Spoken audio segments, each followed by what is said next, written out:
Hello and welcome to a brand new episode of the Pigside Podcast. My name is Moran and I'm here with Riv and Andrew Velez, and this is now episode 96. The Clippers, led by Paul George, have been giving the Suns a hell of a fight. Can they come back? We debate that while also talking about potential NBA blockbuster trades. This includes names like Damian Lillard, Ben Simmons, Colin Sexton, and Pascal Siakam.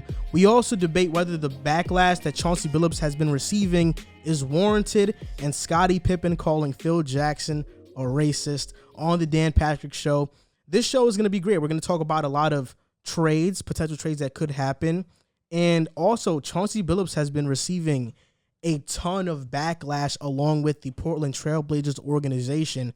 I can't wait to get into that. I know before the podcast, we talked about it at length along with other things. And right here, just to give you guys a glimpse of what's happening in this atmosphere, it is pretty hot. It is pretty hot. I'm burning up right now. I don't know if you guys can notice my forehead's sweating, but I'm definitely sweating. Not that bad. But yeah. Yeah.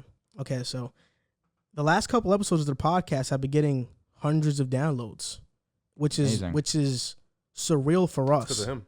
Yeah, he's been making a huge impact on the team. This is Kevin Durant to the 73-9 Warriors. Wow. That's high praise, but you make me feel like KD. Nah, you're more like David West. Ouch. But I've been noticing so something. We get 100 downloads per episode. Well, the past 3 we have been. And I noticed on Apple Podcasts, we only have 28 or 29 reviews or ratings, I should say. Okay. I think that has to change. So if you're listening to this right now, go give us a review.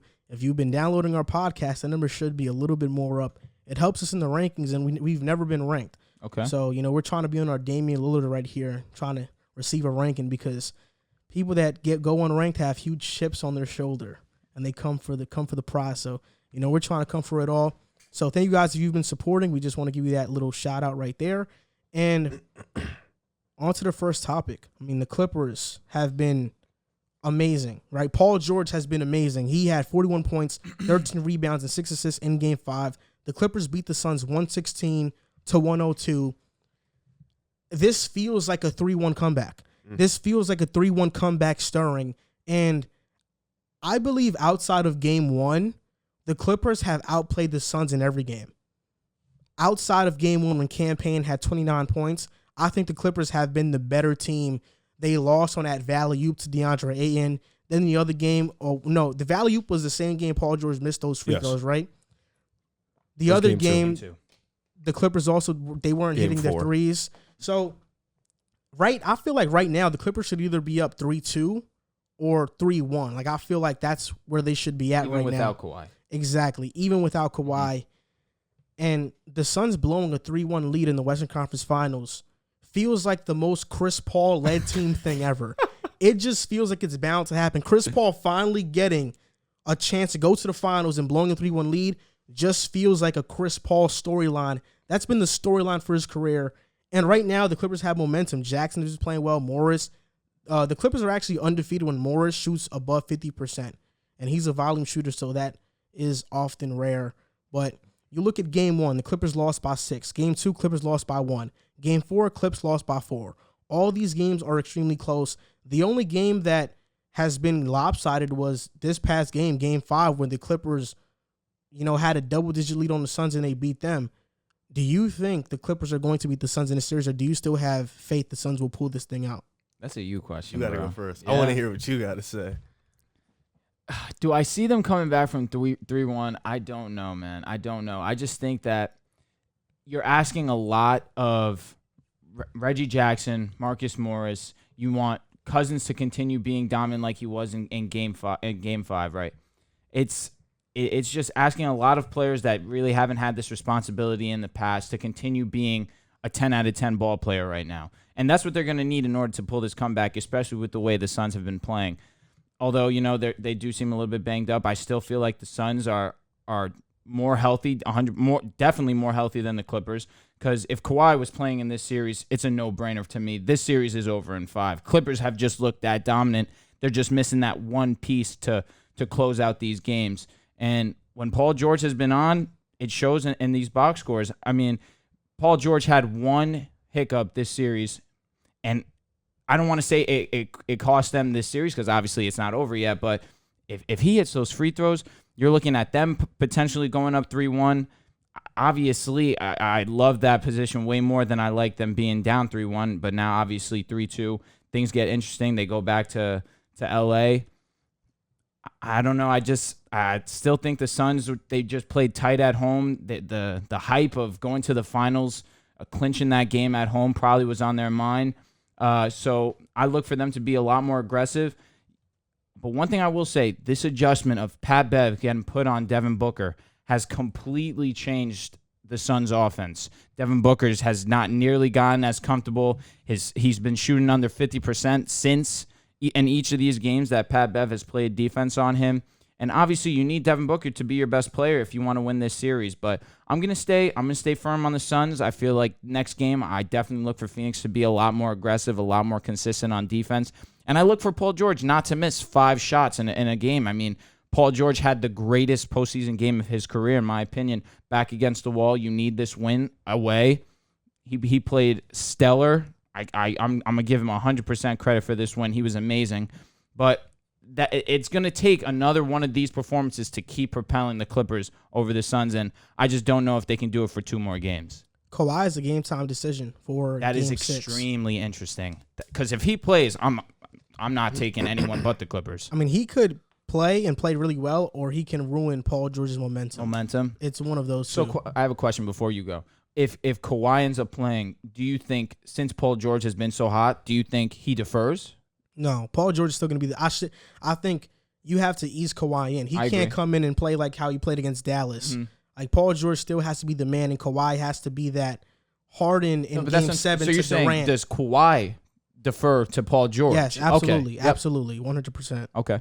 I think what's beautiful about that is that Paul George has taken the role of being a playmaker, so he doesn't need to defer to Kawhi, or even he can just be what he's been doing. Because even if you watch last game, he deferred to Marcus Morris and Reggie Jackson at times. Like, he has the ability to switch over to be a playmaker and let his teammates eat and then cook up when he needs to, what he showed yesterday in the third quarter. When his team needed a run, he put the team on his back and did what he was supposed to do.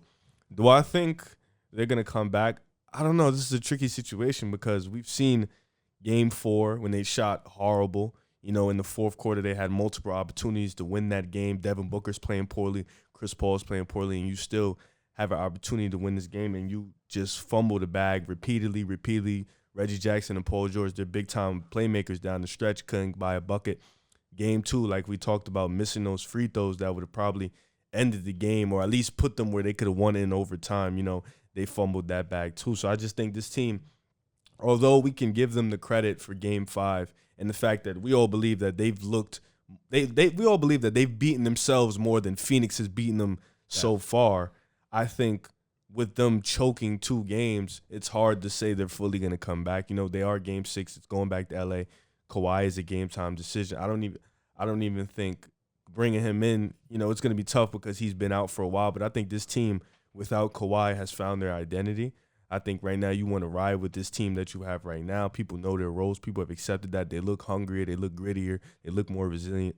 And Paul George, you know, being with all the critics he's been receiving, still finds a way to play great regardless if he's having a bad shooting night. You know, he's still, you know, mostly back in the day we used to see him have a bad shooting night. He stopped being aggressive. He's still aggressive. He's still making plays. He's still playing defense. The team is much better with him. They're losing the minutes without Paul George. But when he plays, you know, he's played 40 minutes, I think, in almost every game this whole month. He's led the minutes in the playoffs. He's led in minutes in total in the playoffs. Minutes and the minutes, yeah. Yeah, he has over, I think, he has 100 more than Devin Booker, who I think is second, I believe. I'm not sure. It's either Booker or Trey. Yeah, but it's one of those two. Yeah, and that's ridiculous. You know, he's been there consistently. So I think, you know, we were due for a Marcus Morris game. It came, you know, so like you said, Marcus Morris is a volume shooter. Reggie Jackson has been one of the most consistent players for this team. I don't know if Zubac's going to play. I forgot. What did the paper say? Oh, thank you for I'll let you read the minutes that list? Up. It's everything that he's Paul George is first in minutes, first in points, second in rebounds, second in free throws made, second in three-pointers made, third in field goals made, fifth in assists. Bro, you guys notice? Crazy. You guys notice how Paul George, whenever he plays great, nobody says anything. Oh, I said it last night. The Twitter is mute. Like everybody goes to sleep. There's a couple guys that have that type of gravity when it comes to NBA Twitter. Def. Paul George is one. Giannis. Rudy Gobert is another. Oh yeah. Giannis is definitely one of them. When he has a great game, nobody says anything. I think Chris Middleton is that. A little bit. As of recently, he's been getting more credit. But Chris Middleton, he has a great game. Everybody doesn't say anything. He has a bad game. He's all of a sudden the worst. He can't be a number two. Yeah. All this other stuff. But Paul George, he's been amazing in these playoffs, and in this awesome, series, man. he's been amazing. I think he deserves more respect, most definitely. Even yesterday, they were on the Mark Jackson and Jeff Van Gundy were disrespecting him while he's playing the game, like on the mic, talking about how why is he sitting down? He's acting like a baby. Like it was just like, yo, bro, he's playing the 41 game. out of 48 minutes of a game. Like he can't take a rest. Bro, it's with Paul George. The criticism is more bullying than anything else. With other guys, with LeBron, Steph, Harden, it's criticism, but it's not like bullying. I think with Paul George, it's more of the making fun of the jokes. Well, 2 out of the 3 names you named there have won championships. Harden gets bullied. He gets prior to this season. Obviously, there's not much he can do. He did as much as he could with that hamstring. Prior to that, bro's been a choke artist in the playoffs. So people get on him. But you don't for see that. people disrespecting way that- Harden's no, game. no way, Like, no people way. know Agreed. who he is. That's absolutely You the think way so? that the way that they do Yes. Paul George. Yes. The way that they do Paul George. Well, somebody People said say Andrew James- Wiggins was better than Paul People George. say Paul George. People say Paul, and a guy you follow on Twitter not too long ago, when you actually had an account, said that James Harden is just a supercharged DeMar DeRozan. Who said that? It was I forgot. What follow said that? It was this Spurs fan. I think his name's like Vinchacrit, something like that. Oh! I know AP Venture. Yeah, I think he's a him. LeBron fan. He's your guy. Hey, I would never say something like that. I'm just saying. People like that make us look Harden. bad. Harden. People call him a foul baiter. People say that they hate watching him play. He doesn't show effort on defense. He's lazy. There's a lot of things that Harden 3 out gets of the criticized 4. for. So yes, he does get bullied. So let's not go there. Let me ask you I don't guys- want to talk about Harden, but look at this. Ty Lue is 10-2 in elimination games. Beast. Those games he has 2 losses are against the Kevin Durant Warriors. First of all, stop doing that. Stop doing. How Kevin else do I Durant. describe No, them? it's No, the no. Kevin Durant Warriors. No, it's How Kevin else do I Durant just- slash No, Steph it's Curry not. Warriors. How I else gotta do I stop. describe Do them? it. Where's Steph Curry's Finals MVP? That's what we're doing. He doesn't have none. It's Okay. his. It's Okay. his It's the squad. We know the Juggernaut Warriors as the KD Warriors. That's Correct. how we know those Okay. Warriors. 100%. As. All right, cool. Sorry, That's- bro. No, I just don't like the way. Yeah. Okay. And those 2 losses are when he was with LeBron, and they didn't have Kyrie for one of those, and the other one they did, but they didn't have matter. it didn't matter. Ty Lue, I think he gets this done. I'm gonna be honest. I think he gets this done. I think he. It does. just felt so much like a LeBron performance yesterday. By PG? Yeah, OD, like even bro. going back to his Miami days when Game 5 in Indiana, they're playing Miami, they're at home, they needed a W. He drops 37-21 in the fourth quarter. Going back to that game, that's what it felt like. But what do you guys think about Chris Paul? Like, what is this gonna be for his legacy if he blows a 3-1 lead in the WCF? Well, obviously, if the Suns don't win, it's because they were hampered by the Chris Paul spirit. Obviously, because everything Chris Paul does is Booker hasn't been good though. everything Chris Paul does. Everything the Suns do. My mistake is a testament to Chris Paul. All of a sudden, I mean, the Suns could fucking take a shit and they'd praise Chris Paul for anything. So I think this is gonna hurt Chris Paul's legacy if he does lose, because everywhere he's been, he has blown these types of leads. To Houston, he blew a 3-1 lead to them when Josh Smith had that crazy 3-point barrage. Dwight. I think it was him, and it might have Jason Terry. 'Cause he was just throwing oops. Corey like, Brewer, I on the think. roster originally squad, they you're saying? Yeah. he just became a point guard god. I and think just it was throwing game. oops all day. It was game 4, I believe. No, it wasn't 4. It was 5. It had to be game 4 or one of those. It was 3. No, 3-1 is not game 4. It's game 5. Oh, game 5. Okay, yeah, you're right. No, it couldn't be game 5 because they had a higher seed than you guys. Just check it and just make sure. It might be 6. But that's what I think. I think it's going to hurt Chris Paul a little bit, but I want to ask you guys a question because obviously Reggie Jackson has been phenomenal in these playoffs, and I made a TikTok about this, and I think it's actually a real debate. Okay. Would you rather take this version of Reggie Jackson in the playoffs that you've seen so far, or would you take Russell Westbrook in the playoffs? So scratch all of Westbrook's regular season accolades. Did you really It doesn't just ask matter. us that? Yes, I did ask you that. Because, look, these are the stats. The last 3 years in the playoffs, Russell Westbrook has averaged 19 points per game. his normal assistant rebound numbers. No, we know spoke what it about is. this Okay, before. it's 10 Say and 10. it. Thank you. It's 10 Thank and 10. you. I'll give him his respect. But he's been shooting 37% from the field and 27% from the three with like 4 to 5 turnovers a game. Reggie Jackson in these playoffs is averaging 18, 3, 50, and 40, 3. 90 club, right? And he's shooting 49% from the field and 41% from three. He was just at the 50. man. I personally would take Reggie Jackson. And then there's a debate that, Russell Westbrook is the number one option. Reggie Jackson can't be. I mean, Westbrook as a first option has been a first-round exit this entire time. Well, so, regardless if it's Reggie or Russ as my first option, I'm a first-round exit regardless.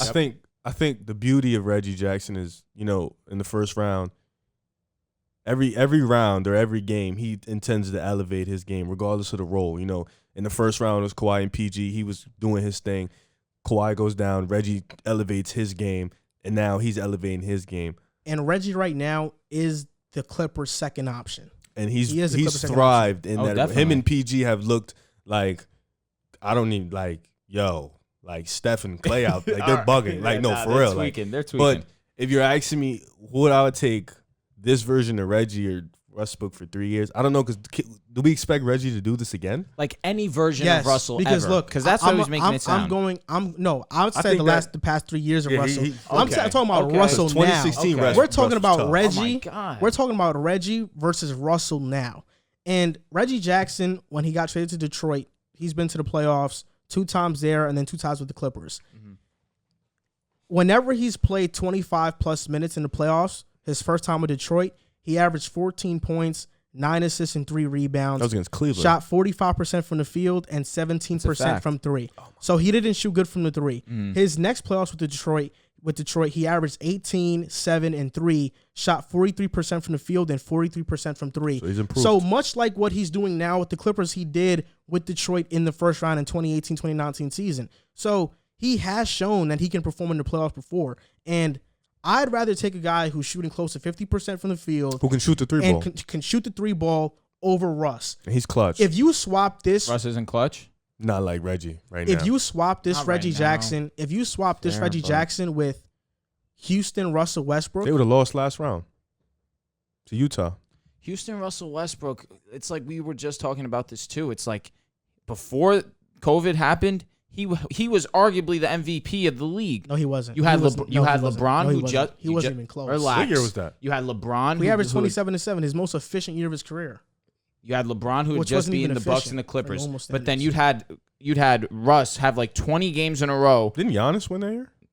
Yeah, he did.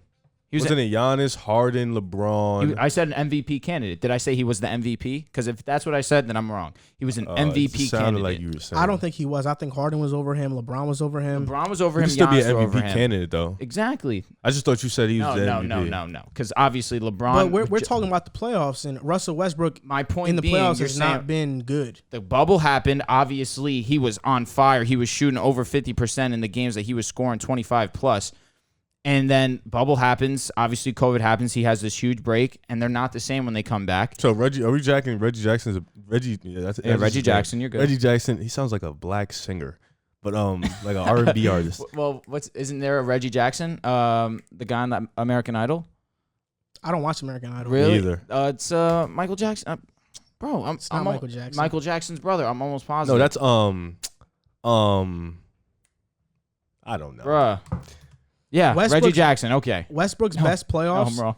he averaged 37, 11, and 11. Against who? That was against Houston, his MVP year. I am right. And he shot 39% from the field and 26% from His three. usage rate was probably like at 50. I love Russell Westbrook, but I think in the playoffs, he has been one of the worst superstars in the playoffs in recent memory for me. Randy Jackson? Randy Okay. Jackson. So is Russell this Westbrook to me is just super inefficient. I'd rather have a guy who can create and shoot the 3.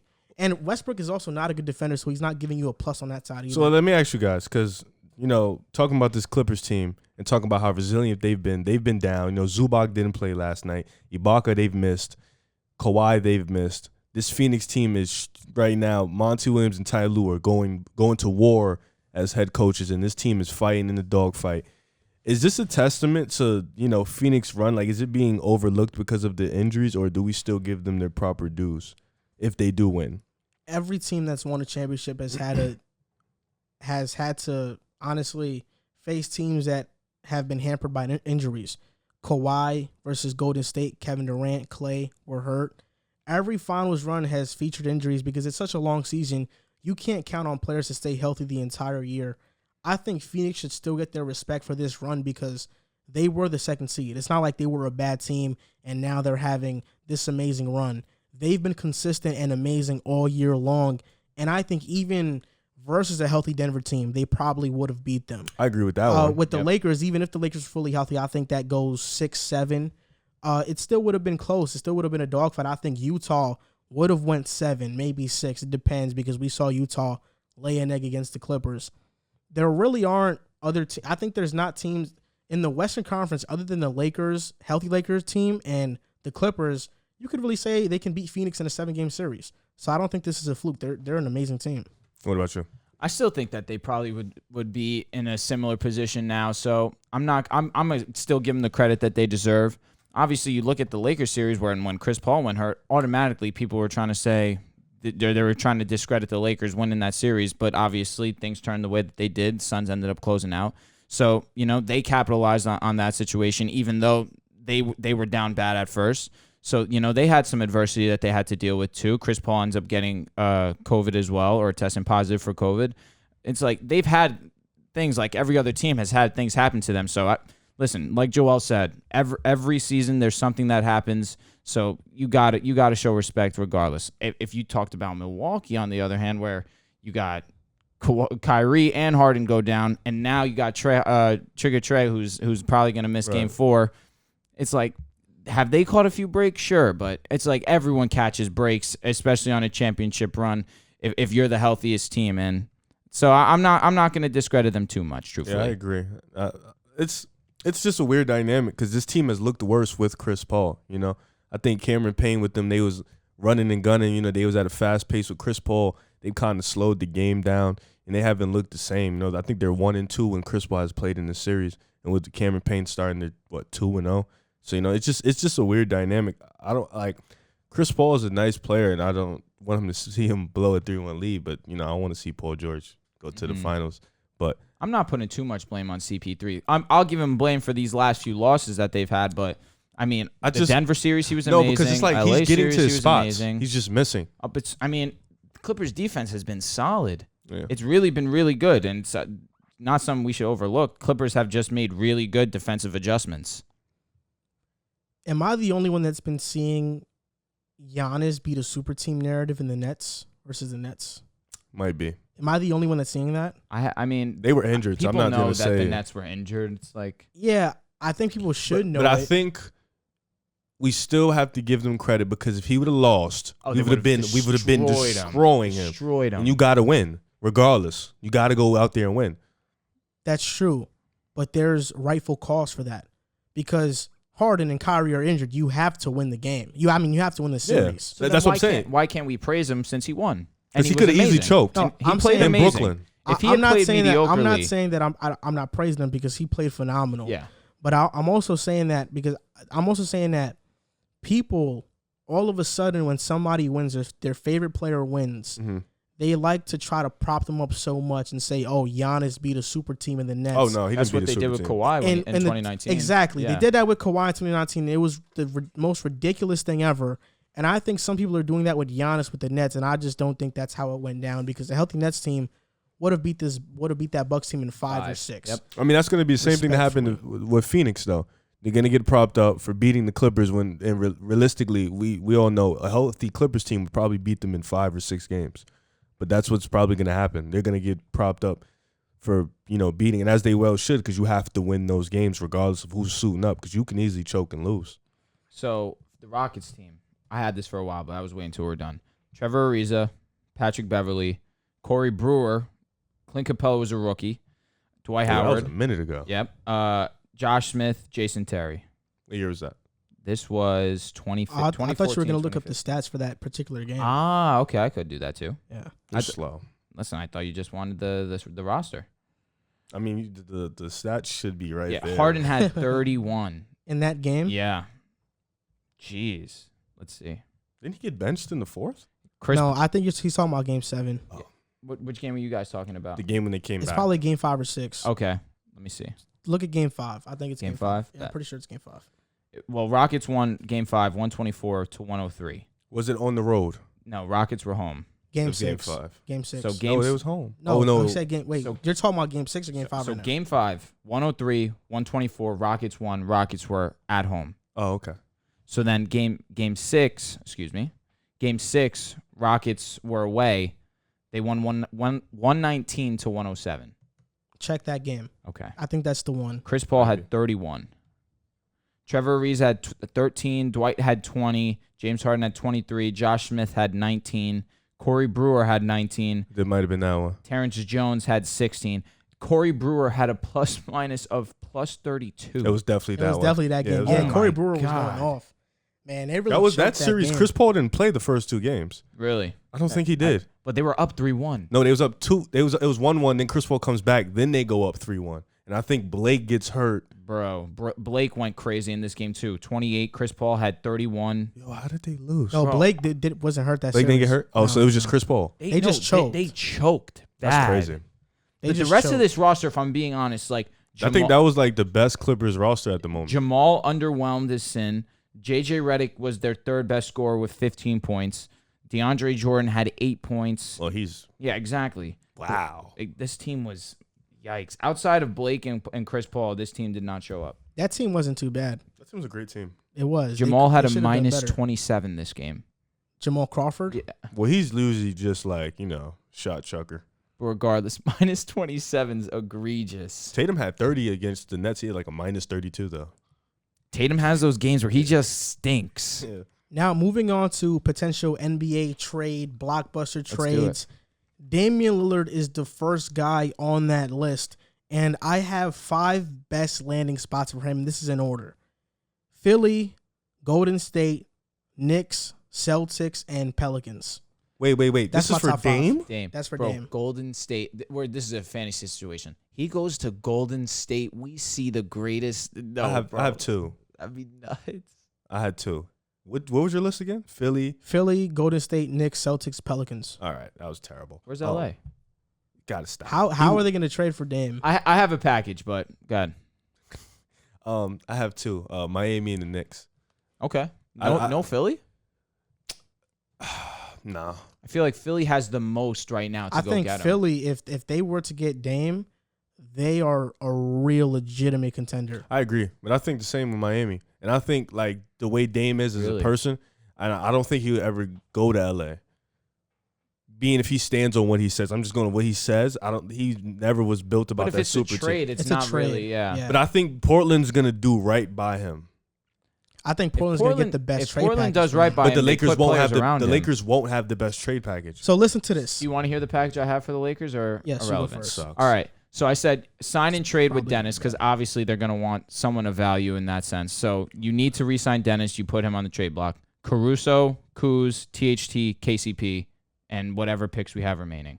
Like I said, I don't think they can trade first round picks because of the Stephen rule. Really? no, you can't trade back to back. They can trade like a 2024 pick. So, I mean, we're giving away a bunch of. You said Whatever. cool, yeah. So it's sign and trade Dennis. That's a horrible trade. Yeah, no, I agree. So why that'd did you be the- think? well- So he's not going to LA. It's the worst package. Got to throw my boys in there. You never know. The Lakers should not be in the conversation to trade for Dame Why do you say that, though? because You their don't have a trade package. package would Oh, it's be not good. It's Oh, not yeah, good. yeah. You can't trade for Oh, He Dame. I'm wants with you. Dame so bad. Of course, I but this think is the best these- trade package I could come up with. These are good trade packages, I think. I have a couple, and this for each team, right, that I mentioned. First of all, I want to make it known that Yusuf Nurkic also said that he'd leave Portland if Dame leaves. I thought that was Cantor. Wow, Nurkic said that? I literally sent the screenshot. I thought it was Cantor, though. My you bad. didn't read it. I thought it was Cantor. First trade package, 76ers. They trade Ben Simmons, Tyrese Maxey, and future first-round picks for Damian Lillard. The Warriors, they trade Wiggins, Wiseman, the 7th and 14th pick for Damian Lillard. I think you need more to get Dame. New York Knicks trade picks Hold on, I 19. want to listen to them all. Mhm. Knicks trade. Oh my gosh, you ruined my train of thought. Sorry, bro. New York Knicks trade picks 19 and 21 along with Randall or RJ. So one of those two, and maybe throw in Toppin for Damian Lillard, Or maybe you don't have to trade Randall or RJ, and you trade picks 19 and 21, and you trade quickly, Toppin, and another young player like maybe Mitch. And look, Celtics, they can only trade for Dame if they either involve Jaylen Brown or Al Horford, along with young players they have. So I don't think they're trading Jaylen Brown. So I think it would be Al Horford, Aaron Nesmith, Payne Pritchard, Romeo Langford. Yeah, I'd rather maybe the Lakers Robert package. Williams, and a bunch of first-round picks. And the Pelicans, the only way they can make a trade work for Dame is if they trade Brandon Ingram with picks. But if they don't want to give up Ingram, they would have to trade Lonzo, Killian Hayes, Kira Lewis, Josh Hart, and Nickeil Alexander-Walker for Damian Lillard. How does the money fill up to that? I did it all in the trade machine. It works. Oh, okay. All of these work in the trade machine. All right, a couple questions. I'm going to start with Boston. Boston has had 2 ball-dominant point guards over the past 3-4 years, right? Kyrie Irving, Kemba Walker. It didn't work, especially with their 2 wings. Do you really think putting Dame in that situation who's similar to Kyrie Irving would work? Do you think that's what they need? I think it is because Dame, for one, he offers the leadership Kyrie doesn't offer. Right. And I think he'll adjust to playing with Brown and Tatum. Kemba Walker, injuries just really derailed how his career went. And now he's not the same player he was in Charlotte. Dame is not that. Okay. So I think it does work in Boston. And having a big 3 of Dame, Brown, and Tatum, it's phenomenal. It would be phenomenal. I think that would be next level stuff. And Ime Udoka, who I think I'm pretty high on as a head coach, I think it could work. I'm fine. I think, even though Kyrie didn't work, there are reasons. I think Kyrie is what he is in Brooklyn, more of a 2-guard, not much of a playmaker. I think Dame can be a playmaker. If he needs to not shoot that much, he will, and he'll take on that type of role. Okay. And we know that he's a performer. He's a high-level crunch time performer. But the package you listed out, it's like you said that It wasn't ended up a good working. package. I wasn't joking when I said this. The Lakers package is better than. I don't know think about it's that. not better. What did you name there? You You named a lot of scrubs. Did you say Smart? I didn't say Smart. It's but like he has I'll be to honest, go. Payne Pritchard is better than Dennis Schroeder. Dennis Schroeder. I don't think Portland wants him. But my point being, it's like Because you're he at least doesn't getting fit their- somewhat talent or players that Dennis have. Schroeder or Al Horford right now. You don't want neither of them guys. Exactly, I agree. You don't, but if Dame leaves, Nurkic said he wants out. So you got to fill that center spot somehow. But I mentioned Robert Cantor. Williams. Robert Williams could fill that center spot for Portland. You get Aaron Nesmith and Payne Pritchard with picks. All right, so that trade sucks. It does. I don't think Boston will trade for Dame because Not- they in My my can't. Lakers trade, let's dead that Oh, one. it's not good. It's not good. Oh, listen, I'm on record. It's not good. The Philly trade, though, I had something pretty similar. I have Ben Simmons, either Maxey or Thibault. It's like one of the two have to go. But if I'm if I'm trying to hold on to Thibault, I put Maxey and Korkmaz with picks. But I feel like you add Korkmaz, that might be a little bit too much. So if you would just do Ben Simmons, Thibault picks, I feel like that would be fine. I got one. This one's kind of funny, though. This is a Miami package. Tyler Hero, Trevor Ariza, Andre Iguodala, Kendrick Nunn, 2024 pick, 2023 second round, and 2024 first and second, and 2023 second round pick. I feel like a bunch of picks are going to go in a trade wherever Lillard goes. Yeah, I don't really want to get into the specifics of the picks because it's hard. Whatever it is going to be, it's going to be like it's 3 or going to be 4. a lot of picks. Definitely. But It's like I you look really at Drew, you look at AD. So your package is pretty much Tyler Hero, Kendrick Nunn for Dame. Yeah, because those old guys are. Because Ariza's a fill-in. Those guys are fill-ins. But I think Tyler Hero, you still get a young guy who's very promising and a guy who can put the ball in the basket and is a really good shooter. With the Lakers, you don't offer – THT is good, but I feel like the people who are that much higher on him are Lakers fans. I don't think everybody's as high as he is. And with you, a lot of Boston's young guys haven't been developed in the right way that they need to be, except Pritchard. Nesmith was coming into his own, but I think those guys are a little bit behind as opposed to Tyler Hero. Let me ask you guys a question. Right now, the Knicks are in a kind of weird predicament to where they want to be more than a first-round exit team next season, but they also have a good young core and future.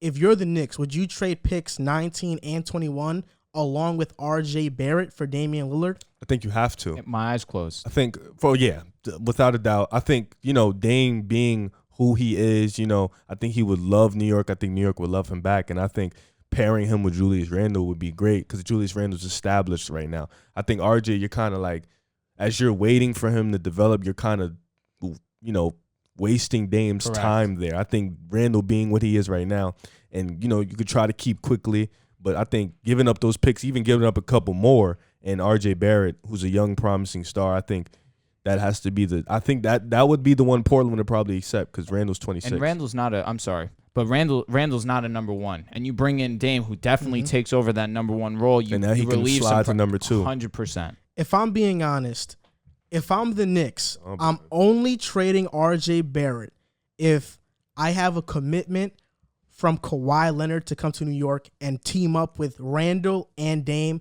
and now the Knicks would have a big three of Kawhi, Dame, and Randle. That's the only way I'm trading RJ to Portland for Dame. Even without the commitment from Kawhi? Well, there goes that. Yeah, even without the commitment from Kawhi, I'm not doing it because I think there's a limited ceiling to that Knicks roster. And how but old why is do you Damian? think 30? But what makes you so high on an RJ Barrett team ceiling? Hold up. For one, RJ Barrett was 20 years old, averaging 17 points per game. He has the potential to average 24, 7, and 5 in his prime. Guys like that don't grow on trees. Dame's prime is he's putting up 28, 7, and 4. And not getting anywhere with that Portland roster, which is better than the Knicks roster currently is. Because he's in the West. And if the Knicks were to trade RJ along with the picks 19 and 21. So you tell me, excuse my language. If you switch Dame, right? Let's go back to that last postseason. You switch Dame for RJ Barrett right now. You mean to tell me y'all couldn't beat Atlanta? We wouldn't beat Philly. But you would beat who? Would you have beat Atlanta? Maybe. Because Trae Young probably would have had the same impact as Dame. RJ Barrett played horrible against Atlanta. So did Julius Randle, the second option. But Dame wasn't going to play horrible. Exactly, and Dame relieved so much pressure off Julius. Here's the thing. He would, at least. A team with Dame, Randle, Mitchell, and who else is on the team that we can really rely on for the Knicks? I mean, you'll still have cap, though, correct? If you bring in Dame. If we bring in Dame, that's a max contract on our cap. So you'll have one more max. No, because Randle is getting paid $20 million and might command another contract. That's why if Kawhi were to come to New York, he has to take a pay cut. But to be fair, though, because you bring in Dame, you bring in an already established star, so which means it'll set you up for the next big star off season to where you can use that pitch. Well, we have Dame here. Come play with Dame instead of having the pitch of we have Randle and RJ. Yeah. If Randle gets a contract extension before this upcoming season is going to happen next season, we won't have that other max cap slot. I'm saying yes, but I'm saying now with Dame, you have an established star where you can use that in your conversation as opposed to using Randle and RJ. This is the difference. With Randle, if we don't extend him now, he might take that as an insult. That's fine. And then next offseason, the star-studded offseason, Randle might say, look, I don't want to come back to New York because I felt disrespected. A team with Dame and another established star, I don't think can get you to the finals. I just don't think it can. For me right now, look, I think the Knicks should try avoiding trading RJ and Randle. If I were the Knicks, I'd tell Portland, look, I'll trade you picks 19, 21, Mitchell Robinson, Quickly, and Obi. Bro, you guys sound like Miami right now. But does that get you Damian Lillard? It's like you need something of worth to get you a Who's the top people you just 10 said? player. Quickly, Mitch, and Obi. It's not enough. It isn't. It's not enough. Like, because even you look guys at know, the Harden trade. you know what they sound like? Miami when they were trying to get Harden. They're holding on to Tyler Hero for dear life. That's exactly who you guys sound like. We have good young players. Mitchell Robinson is a defensive presence. But he's been hurt how many times? This is actually the first year he's really been hurt like his that. game is kind of like, it's going to take some time for him to really develop an offensive game. One thing I'll say. So you look at the last two superstars that have been traded. You look at Harden.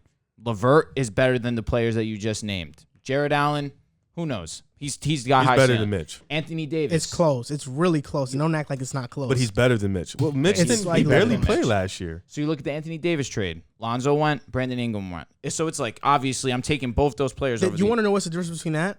Is that when Anthony Davis was on the trade block, there were multiple teams that were able to trade star players. Mm-hmm. You had the Lakers who could trade Brandon Ingram with Lonzo. At the time, we viewed them as potential stars. Yep. You had the Celtics who could trade Jaylen Brown. So there was a competition between who had the best package. Right now, you look at the teams that can offer Portland a trade. Miami and Philly. The best players in those trades are Ben Simmons and RJ Barrett, right? So you don't have to offer too much to outbid a team. Right At now, the same time, though, Ben Simmons and Tyrese Maxey are a better package than what you named without RJ and Randall. And same with Miami. Tyler Herro's better than those guys you named. It depends because Ben Simmons this past season, this is the lowest value he's ever going to have probably. Correct. Agreed, but and currently at this stage in Ben Simmons' career, where we've seen he's not been developing, I'm not betting on Ben Simmons to be better than RJ Barrett. I'm not. RJ Barrett's going to be better than Ben Simmons. You don't think so? I can't comment. You don't think so? After what you're saying Ben's stock is dropped, but we've seen RJ in the playoffs. And it's 20 years old.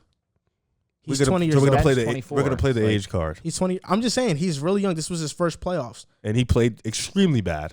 Bad. Like, we looked at him as like, And he was bad, no doubt about it, but he's only 20 years old. Well, he's 21. I like RJ for the future, but it's high praise. Listen, I can't talk on Ben because I don't think it's high praise. I think Ben is what he is. I'm saying high praise on RJ. I mean, I've on previous pods, I've said that I'd take OG and Anunoby over Ben Simmons. You said it too, that you take OG over Ben. OG's better than RJ though. No, he's not. RJ's better than OG. Yes, he is.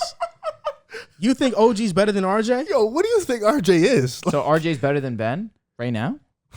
That's close. Wait, that's close. You got it. Yeah, wait. You just said OG's better than Ben. No, the transitive but property. Ben is. This is the thing. Ben and RJ close. No. There's a difference. The reason I take OG over Ben is because I think OG fits better on more teams. I know that with OG, I'm getting elite defense and a 40% 3-point shooter. What are you getting with RJ? I'm getting great defense with RJ, and I'm getting a guy who last season shot the 3 at 40%. Okay, 4 attempts. And in the playoffs, what I'll tell you right now, they're right here. 28. Oh my God. 38% from the field. 14 points a game. And what did OG average in the playoffs? Has he ever been in the playoffs? Yes. With Toronto, LeBron he was hit the game runner in his face. You don't remember that? Yeah, I know, but OG's not a great playoff performer either. He's not some crazy guy in the playoffs. Yeah, but you're making it seem like RJ, your RJ loves getting out of hand. I mean, RJ's in a second year in the league.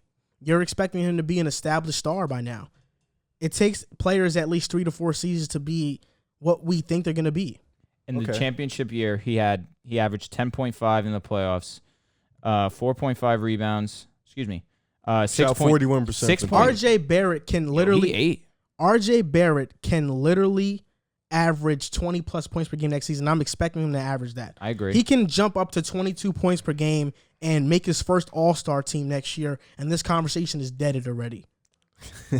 Because you guys, you are just a disrespectful person towards RJ. I mean, you thought Cam Reddish was going to be better than him. He's not going to be better than RJ. That was 2 years ago. I mean, yeah, but you've never been high on RJ, so it's not uncommon for you to try to disrespect RJ. You're just a little too. You're just trying to hold to him for dear life when you have Dame on the table. All I want to say. No, I'm just. This is the thing. You're giving up guys like Quickly, Toppin, and Mitch. What? Yeah, it's just not a package. For Dame? Quickly is really good. But Toppin? It's not going to get Dame. This is what I'm going to say. The reason why, if I'm the Knicks, I'm not quick to pull the trigger is because if you plug in Dame to this Knicks roster, they're not a championship contender. Okay, let me. And in this window right now, they're not a championship contender. Don't even make that face. I'm just trying to think. You get Dame and Randall together. Dame and Randall is not beating Kyrie, Harden, and Kyrie. No. They're not. RJ Barrett and Julius Randle didn't even beat Trae Young. But we're not expecting the Knicks to do that because they have one of the youngest rosters in the NBA. You expected the Knicks to win. I picked no, the Knicks I did. I'm not saying that I didn't, but I'm saying that we're not expecting. But I'm just saying that we've seen what Atlanta has been in that first round. Atlanta was still a mysterious team, but now we've seen them beat the Knicks. But what was really impressive is seeing them beat the Sixers. So we've seen, wow, Atlanta is actually really legit. Mm-hmm. There were question marks about them coming into the playoffs. We weren't that sure. The Knicks are not a player away or not a star player away from competing for a championship. We're not even sure if Randall can be a true number 2 because we don't know if his game is going to fit next to Dame.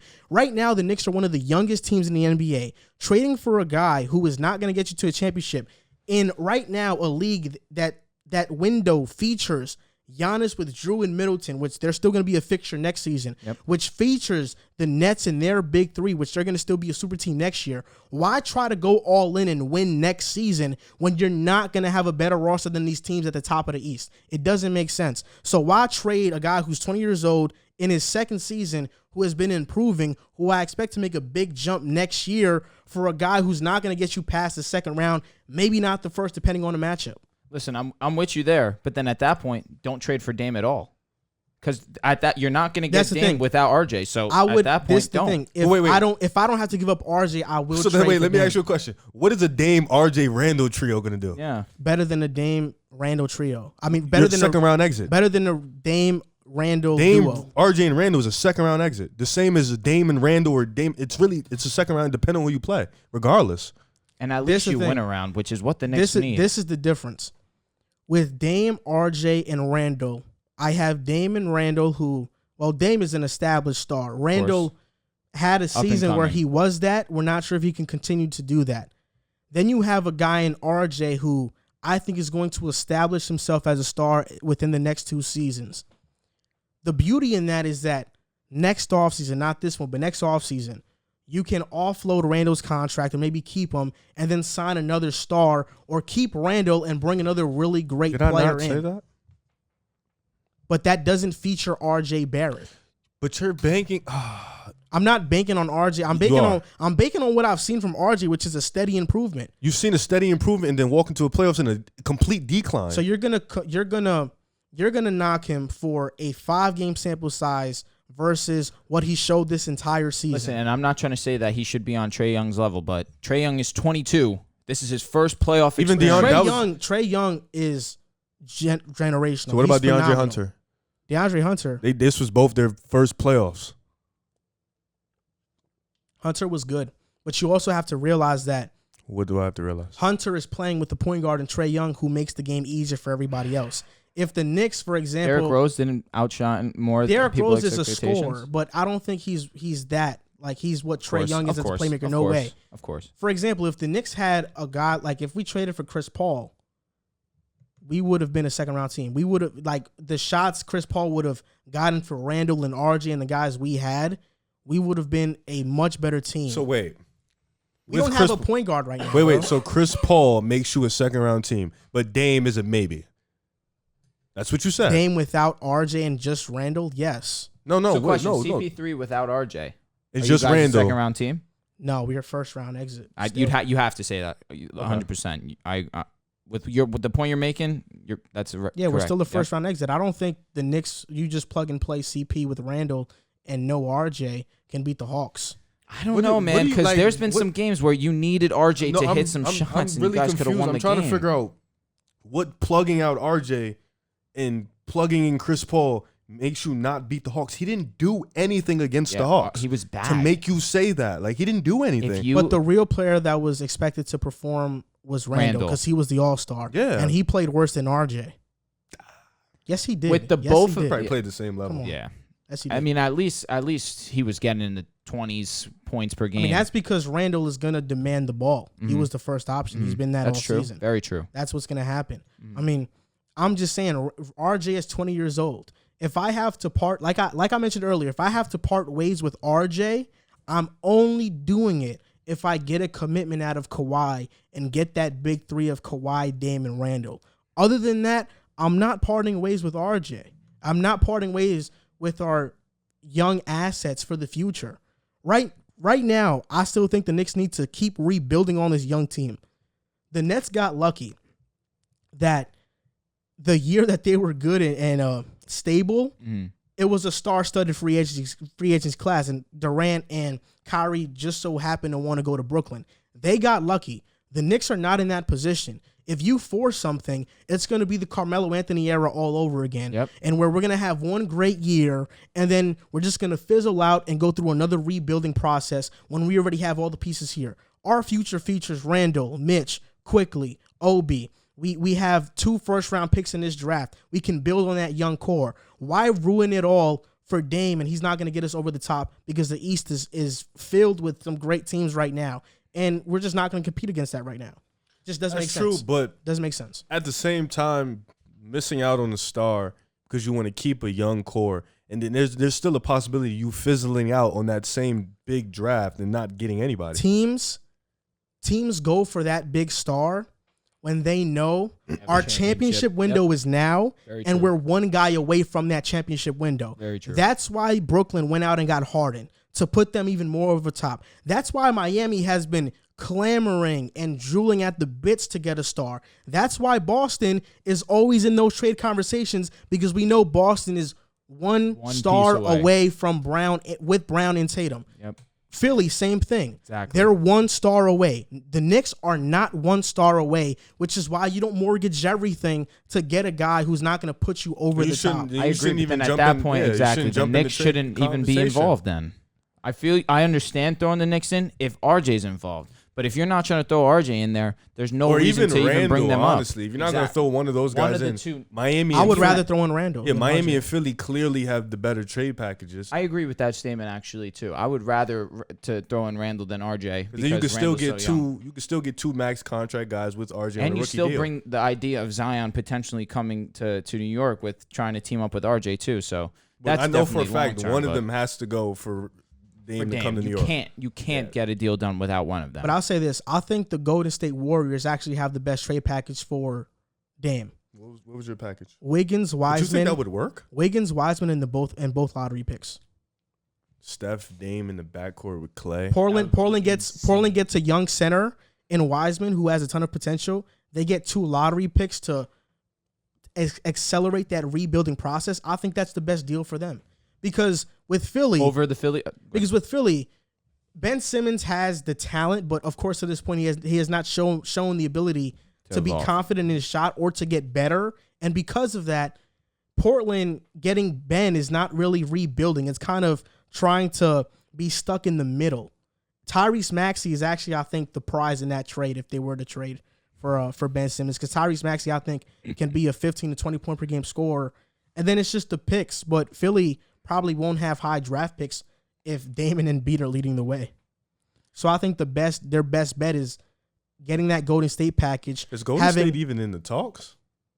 I mean, they've said they're interested in Dame, but you get Wiggins, Wiseman on a team with CJ, still have Covington, get the 7th pick, maybe draft a Davion Mitchell or Moody, Scottie Barnes. Say you missed that point guard, but yeah, you're right. Because you'd be getting that 7 and 14, right? That's what their second pick is, 14. Yeah. They'd definitely get a point guard then. You got to start his development because Nurkic is gone. For real. And it'd help him develop faster. Yeah, true. So I think that the Warriors, to me, have the best trade package. I don't hate that package, actually. I don't. I just don't think the Warriors go for it. Correct. I don't think so either. Ben Simmons has been involved in a lot of trade packages, and quite honestly, there really hasn't been a lot of buzz from other teams that have been interested in Ben Simmons. But there has been one team that there are reports that they badly want to trade for Ben Simmons, and that's the Minnesota Timberwolves. It has been reported that the Minnesota Timberwolves badly want to trade for Ben Simmons. Ben Simmons is best friends with D'Angelo Russell. I'm not sure if he's best friends with Cat. They're cool. They're cool, but D'Lo is best friends with Cat. So I think Timberwolves fans right now are kind of dreaming of this scenario where they have Simmons, D'Lo, and Cat. And I have a trade package. Let me know what you guys think about it. Go with these trade packages. I have 2 trade packages for you. Ricky Rubio, Juancho Hernan Gomez, Jared Culver, and Leandro Bolmaro for Simmons. The other trade package would be Rubio, Malik Beasley, and Jared Culver for Simmons. I think the second one has to. 100%. Malik Beasley has to, because I know Anthony's not going anywhere, and I think they're gonna want to need a scorer.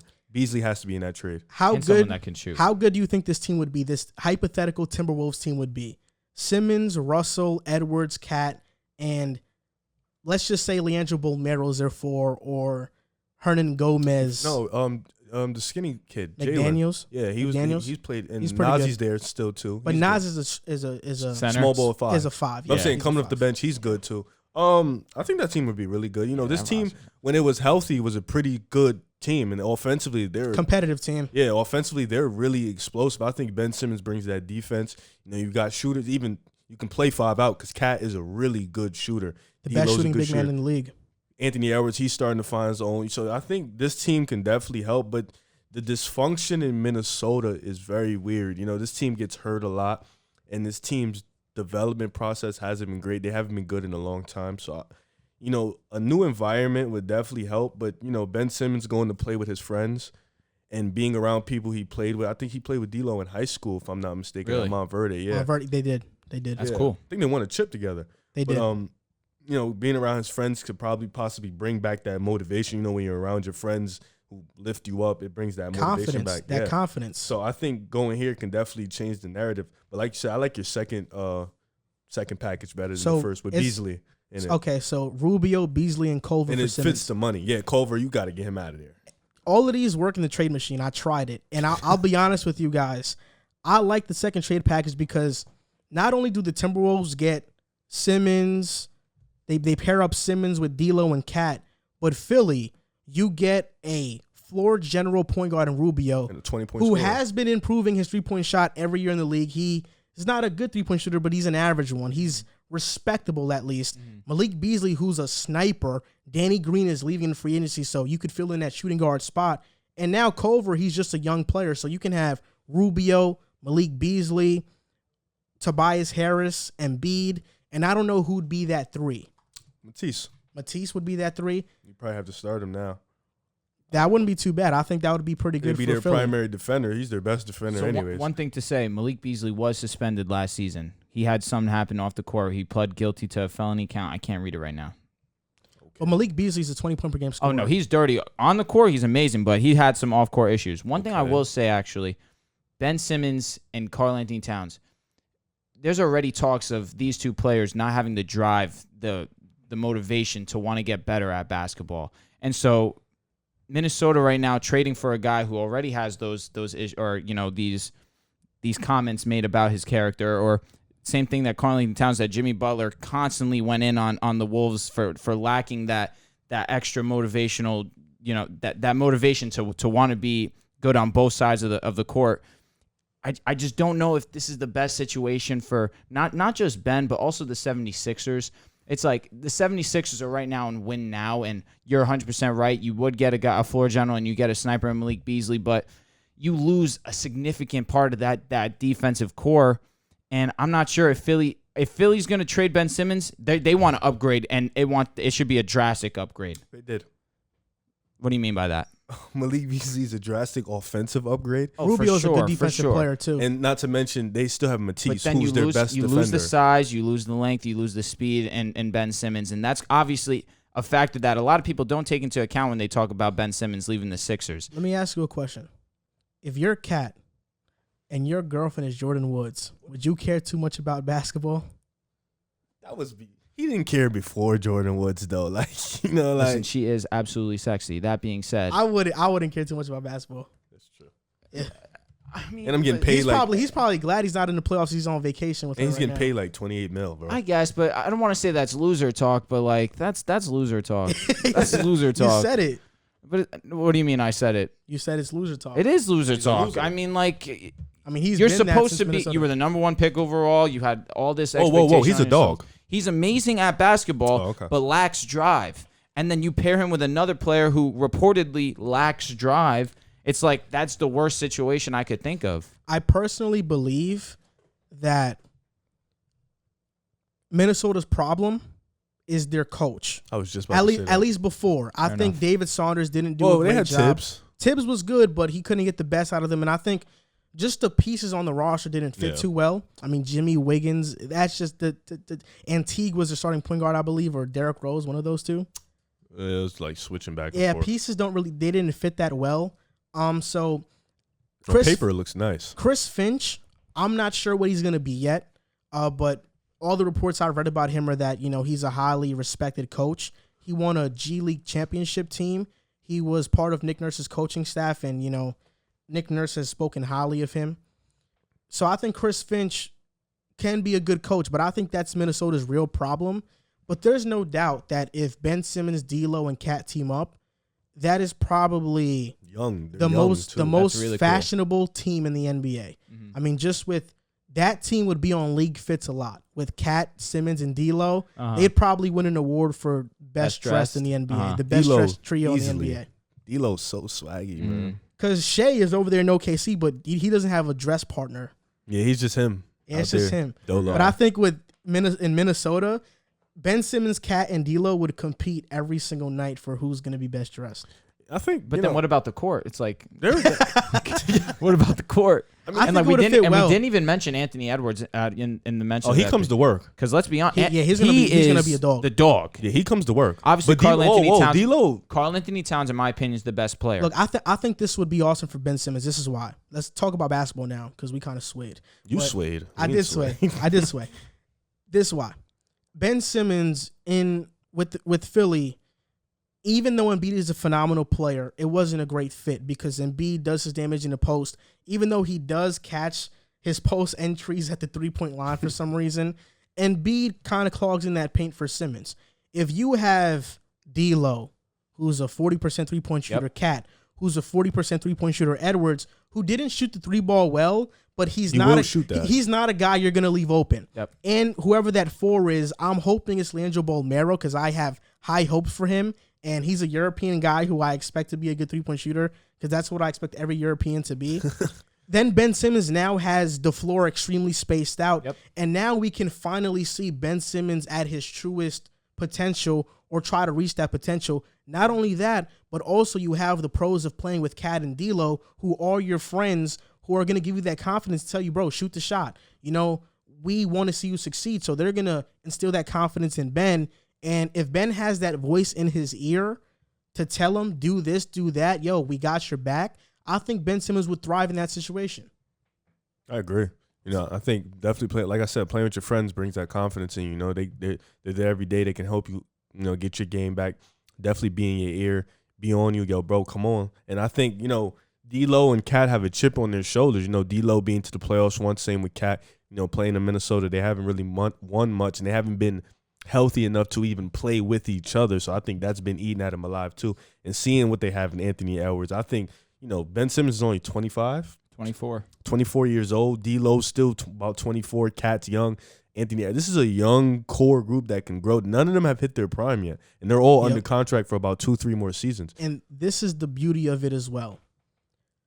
If you're Minnesota, Malik Beasley is a very good offensive player. But you don't need offense in Minnesota. You need defense. You need defense in Minnesota. Rubio, we know what he is. You could part ways with him. And Jared Culver has not been what I thought he was going to be entering the NBA. Minnesota does not have their first-round pick. They don't have that 7th overall pick, which means that Minnesota has to find creative ways to get better. And Ben Simmons' value right now is the lowest that it will ever be. So putting a trade package for Simmons will improve your roster drastically walking into next season. Definitely. You get that defense with Simmons, and hopefully these other guys can buy in on that end as well. But this is the only way for the Timberwolves to improve their roster. Their bench wouldn't be that good. You'd have Hernan Gomez, Layman, Okogie, McLaughlin, Naz Reid, McDaniels. It's not too bad, but they're young players. We have to see how they're going to be throughout the entire stretch of the season. Mm-hmm. But I think the only way for Minnesota to get drastically better or even a little better this upcoming season is trading for Ben Simmons. It's like I feel like that's a no-brainer, obviously, especially with the fact that you could get him for so cheap. It's just not even just thinking about it from the Timberwolves side. You look at it from the Sixers side, I'm just not a huge fan of parting ways with him after one series where he showed you where he could be at his absolute worst. And it was a crucial moment, bro. Yeah, no, I'm with you. It definitely wasn't a great look on not just the outlook of his You get a new coach. Embiid has his MVP monster year. You're the number 1 seed in the East. You have the perfect opportunity. You're looking on the other side of Milwaukee. Brooklyn is getting hurt. Milwaukee's about to beat them. This is the best chance. You have the best chance to beat Milwaukee. I don't even think it's about that. I think it's more about we've seen Simmons and Embiid. We've known for a while that their games don't fit, but Philly has kept trying to force the issue, and now we see now that they've lost because now his trade value is so low. I think it's more about knowing Ben Simmons just doesn't fit with Embiid. You need to surround Embiid with shooters. Yep. And Daryl Morey gets creative. You need to surround Ben with shooters. And as long as Embiid is there, That's why I don't like think you'll really the do that. Timberwolves You fit pick for Embiid. sure. You'll pick Embiid over Ben any day. Morey gets creative. Of course. Yeah. Listen, that's a no-brainer because Embiid is so efficient scoring the basketball, and he is really good defensively. But like you mentioned, him on the Timberwolves would be absolutely perfect. D'Lo 40%, Cat 40%. You got Anthony Edwards, who's a very efficient. I wouldn't say efficient. The numbers He's a rookie. He could score the basketball multiple facets. So I definitely like the upside of this trade talk, Ben, coming to the Timberwolves on a basketball level, but it just I can't let Ben go out like this with the Sixers, especially when you're not getting the capital that you thought the potential capital that you could have gotten trading him last season and getting a Harden. It's like he's 24 years old. He had one horrible playoff run. He's bound to make a mistake, especially this young into his career. I don't think it's about the run, though. I think it's more about the fit. No, this isn't his only horrible playoff run. He's had it. You say this, but like the year that they lost to Toronto to the bounce, they were one game away. They were one shot away from the ECF. He's getting cooked. But that team, it's like you said that Joel and Ben didn't work. They easily could have made a championship run that year. But that was more Butler and Embiid. That's debatable. No, it's not. It is debatable. Jimmy Butler even talked about it on the JJ Redick podcast that the 76ers started to hit their stride when Brett Brown took the ball out of Ben Simmons' hands and put it in Jimmy's hands. Said, Jimmy, you take over. But, I mean, that makes more sense. Jimmy's better on the offensive side of the basketball. Jimmy literally said that if I was Ben, I would have been mad because he completely took the ball out of Ben's hands. So it wasn't Ben Embiid, it was Jimmy Embiid that got them to that point. Should have been that still now. Listen, even regardless of that, whether that's true or not, Ben still got his average 14, 6 assists, 7 rebounds.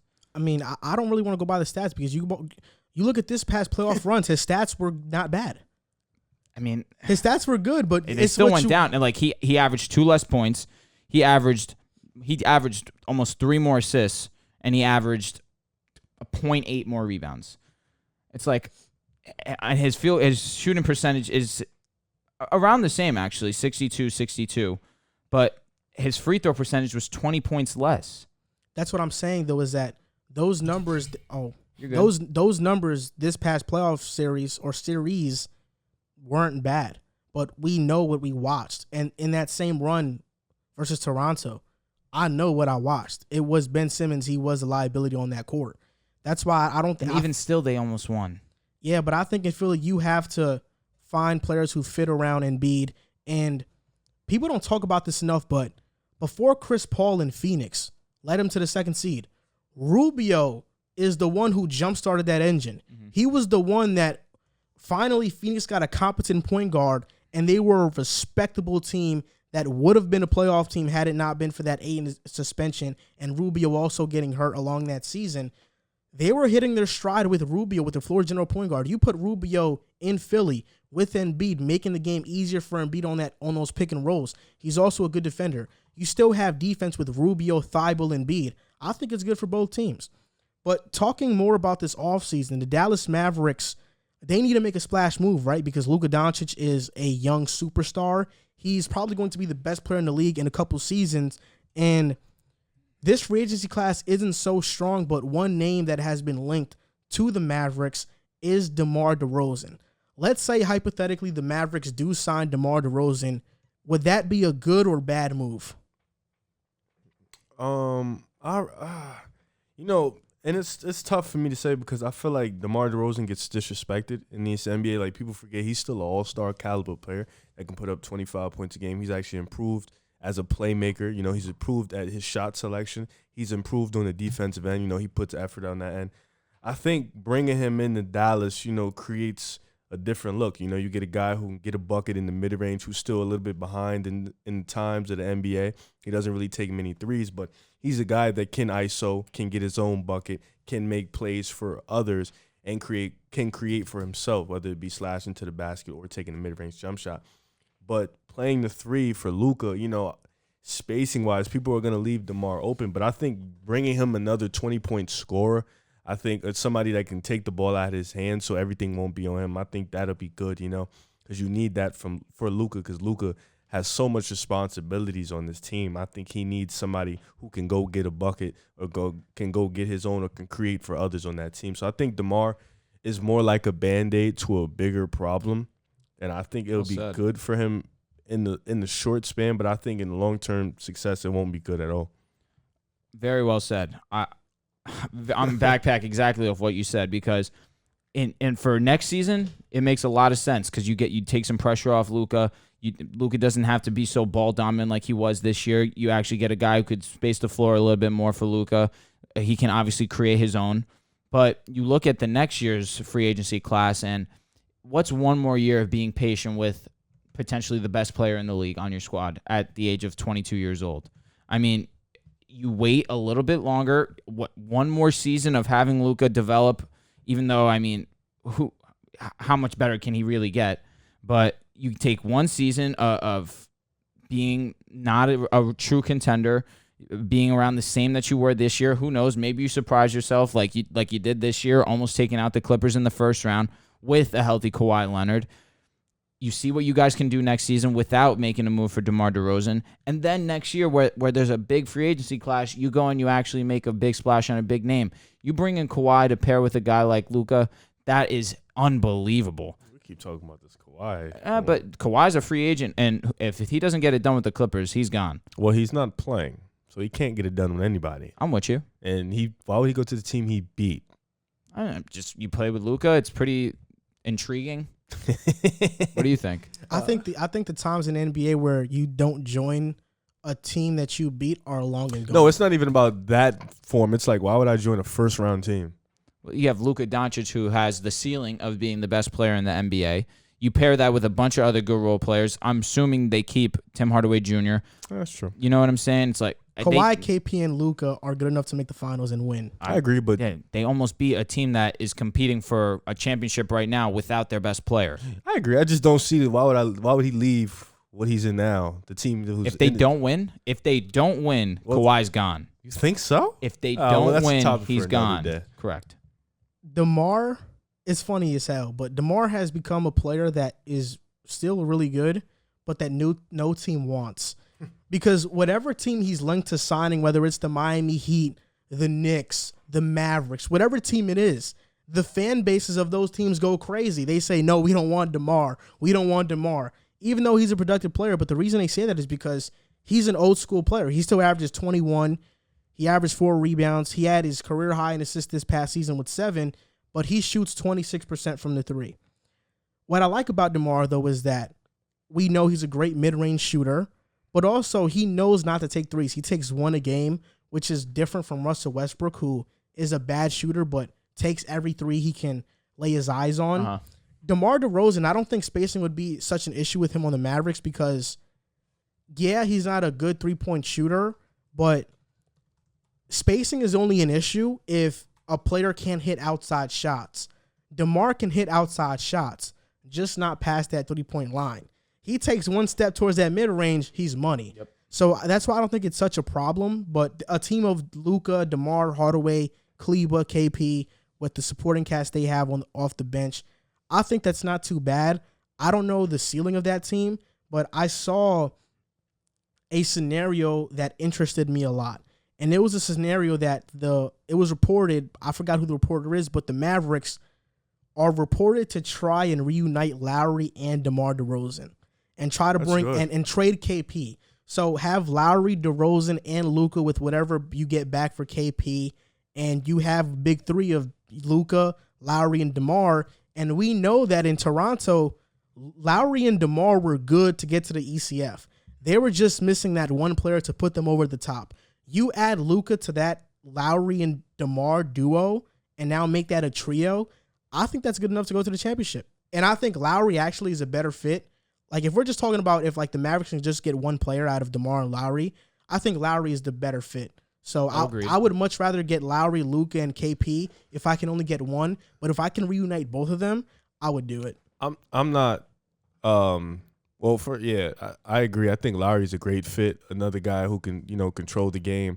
Great ball handler. He's a good shooter. He's a good playmaker. He's also a really clutch player. I'm not I like that Lowry? move. Yeah, clutch? Lowry. He has his moments, Clutch? These past playoffs, he has been clutch. Bro, you saw him hit the side of the backboard. Come on, bro. That narrative is so dead. He deaded that a while ago. Clutch is strong. Okay, he has his moments. Bro, I didn't mean to cut you No, off. it's okay. He has his moments. You like Ben Simmons, so Yeah. So I like that move, but at the same time, I can't say they're gonna go to the championship. Like I don't think that put them over the top of DeMar Derozen, Kyle Lowry thing, because we still got to see LeBron and them boys. You still got to see what Kawhi's gonna do. You still got the Warriors coming back for round 2. That's true. We still got Denver and getting them healthy. Phoenix, it looks like they're gonna be around for it. So the West is in great shambles, I would say right now, because it's in a big shamble, but it's great because we really. Even though LeBron is who he is, we don't know who's going to come out the West regardless. So I think next year, that team will definitely gear them to be in the right direction because DeMar is still a really good player regardless of if people don't want him or not. He, like you said, he can step in and hit the mid-range. His mid-range is money. So Kyle Lowry is also really good too. It's going to be tough though because Kyle Lowry, he's older. And there's going to be teams recruit him. A.K.A. them L.A. teams out there are going to be recruiting him. And both of them. Those look like better spots. Well, not the Lakers. They suck. But those look like better spots than Dallas right now. So it's going to be a lot of eyes on Kyle Lowry. But they have Ibaka and Kawhi, who, he won a chip with. He shared that run with them. So it's going to be tough.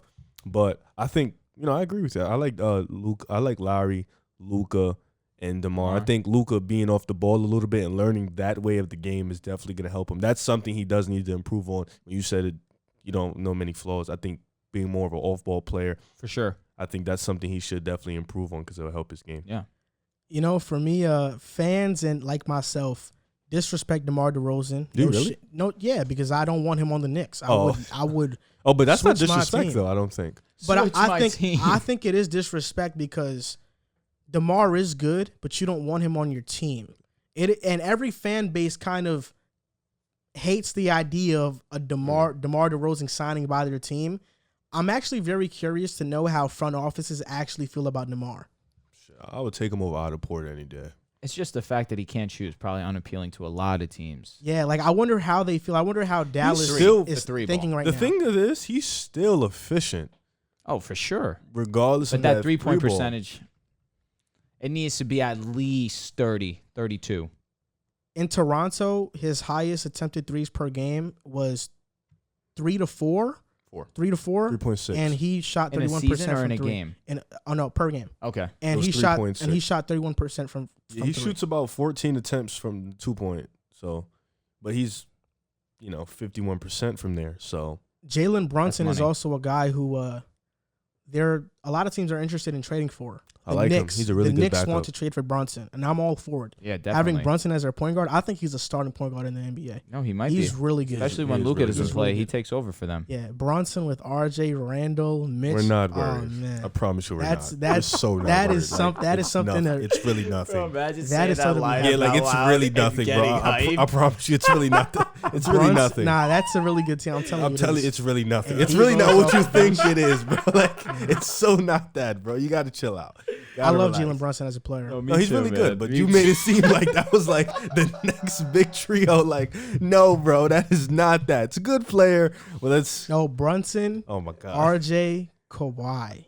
Randall, okay, now we're talking. You add Kawhi. Kawhi's not going to New York. I don't know why you keep saying that. Who knows? You guys are really. Knows? I'm telling you, don't sleep on Kawhi going to New York. I'm not. I'm definitely sleeping. Not. I'm in my bed. Do you think he's staying with the Clippers for the rest of his career? In my bed, AC on, fan on, blanket over my head, bro. I'm asleep, bro.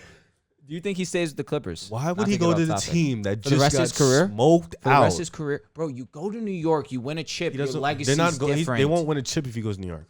Who knows? Everywhere he goes, he's a contender. Wait. Everywhere. He went to Toronto, but look at the team in Toronto. Regardless, the team in Toronto was OD. The Clippers team was OD. He brought Paul George with him, and they already had a squad. He's going over there to play with RJ Barrett. And Julius Randle. Yeah, that's cool.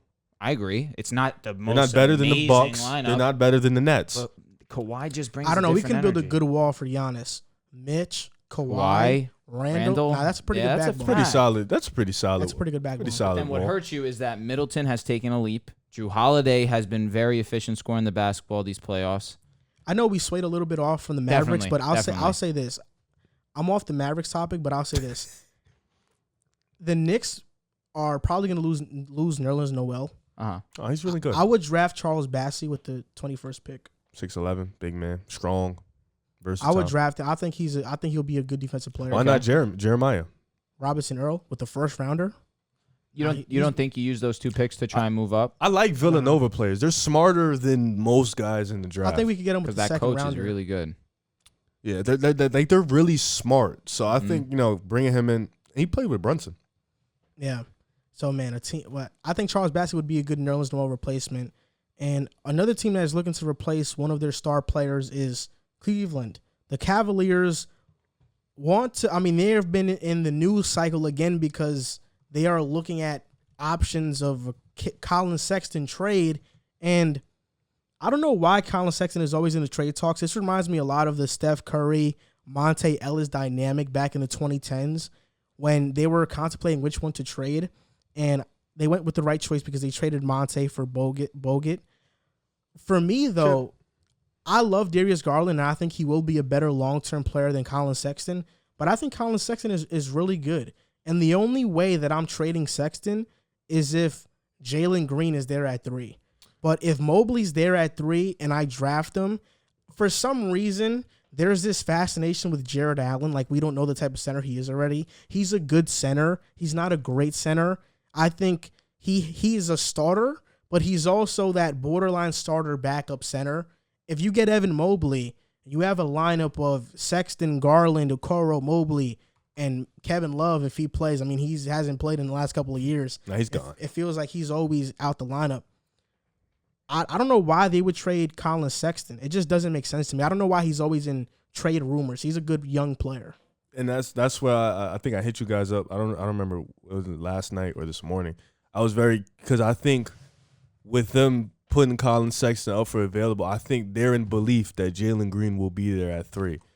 I think that would be the only reason that they would trade Colin Sexton. He's improved in all parts of his game every season from the moment he started his rookie year.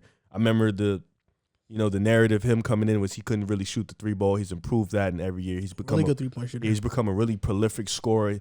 He's still working on his playmaking, but I think him and Garland as a scoring backcourt is really good. They kind of remind me of Dame and CJ a lot in the small scoring backcourt, and I think I think they have a lot of potential. But I think, like I said, Colin Sexton being traded is a landmark that they think Jalen Green's going to be there at 3, and I think if Jalen Green is there at 3, I think trading Colin Sexton is manageable, because you could possibly get another top 10 pick.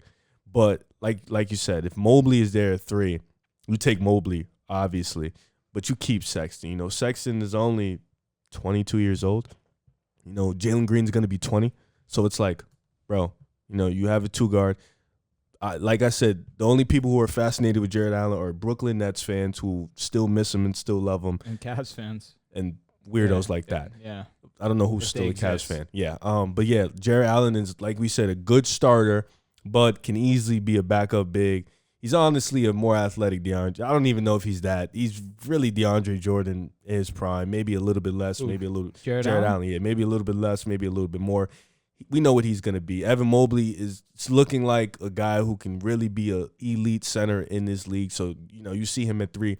You don't even do that. You trade Jared Allen, you trade Kevin Love. I think Jared Allen's contract is up anyways, so they might have to pay him. Fix the backbone of that defense because Garland and Sexton aren't good defenders. So you get Sexton's he's pretty. He's athletic. just too small. Yeah, that's what it is. Yeah, that's why he's not mad a good little. defender. He's mad little. That's why I think you have Mobley who can be that backbone of that defense with Okoro. I think it would be pretty good.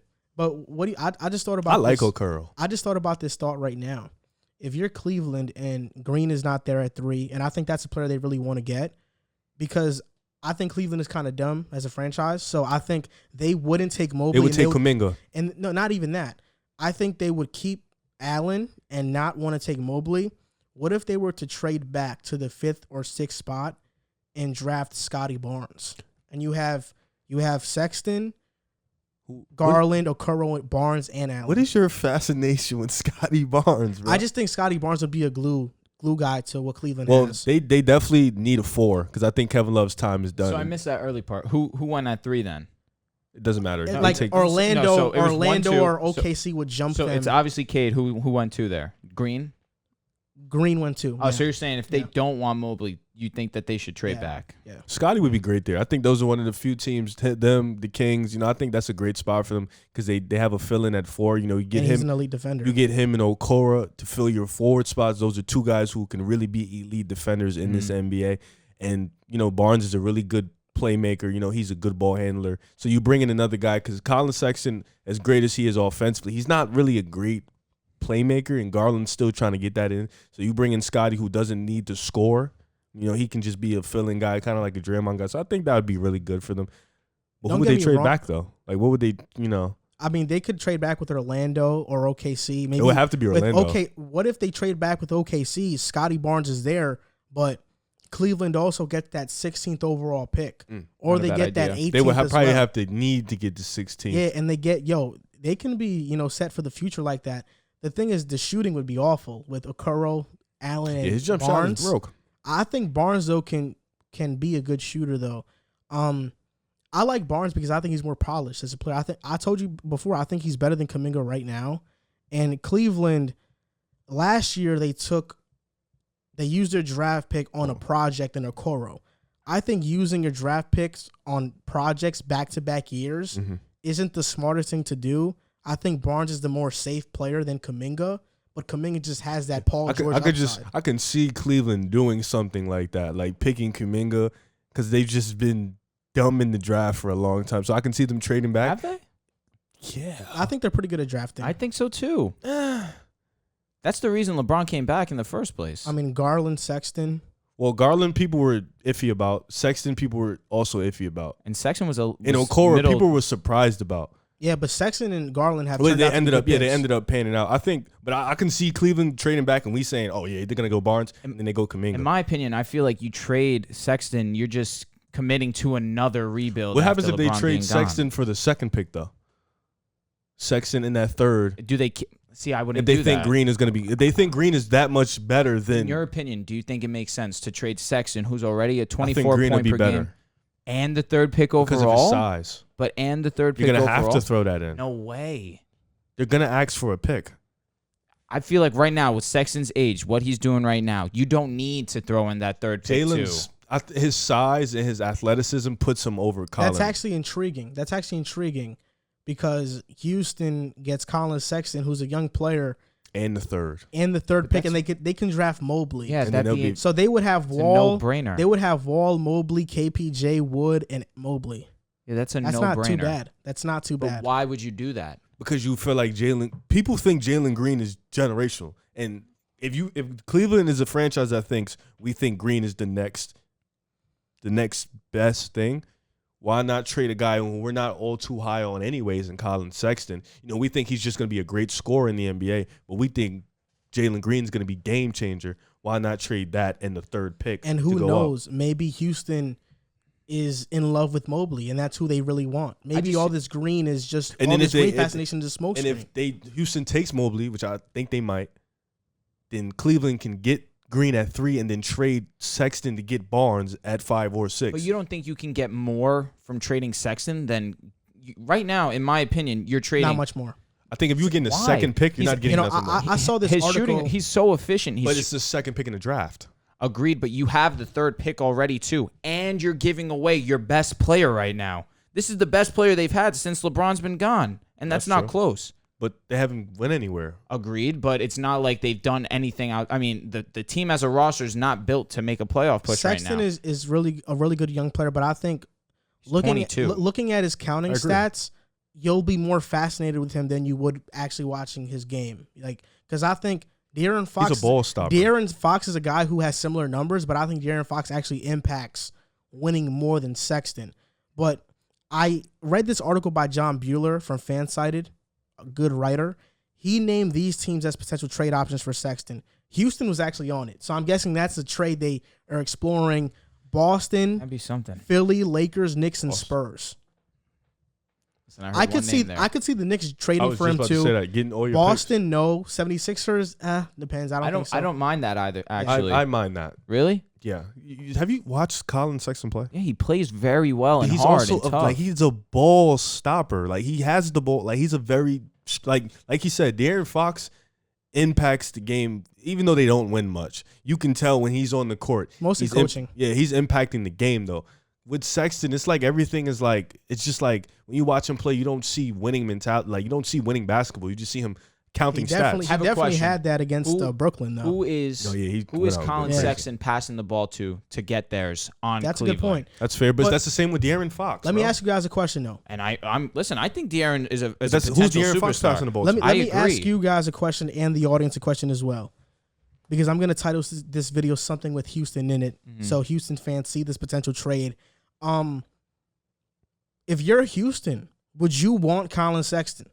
Would you pass up on Jalen Green, go back to 3, get Sexton, and draft Mobley?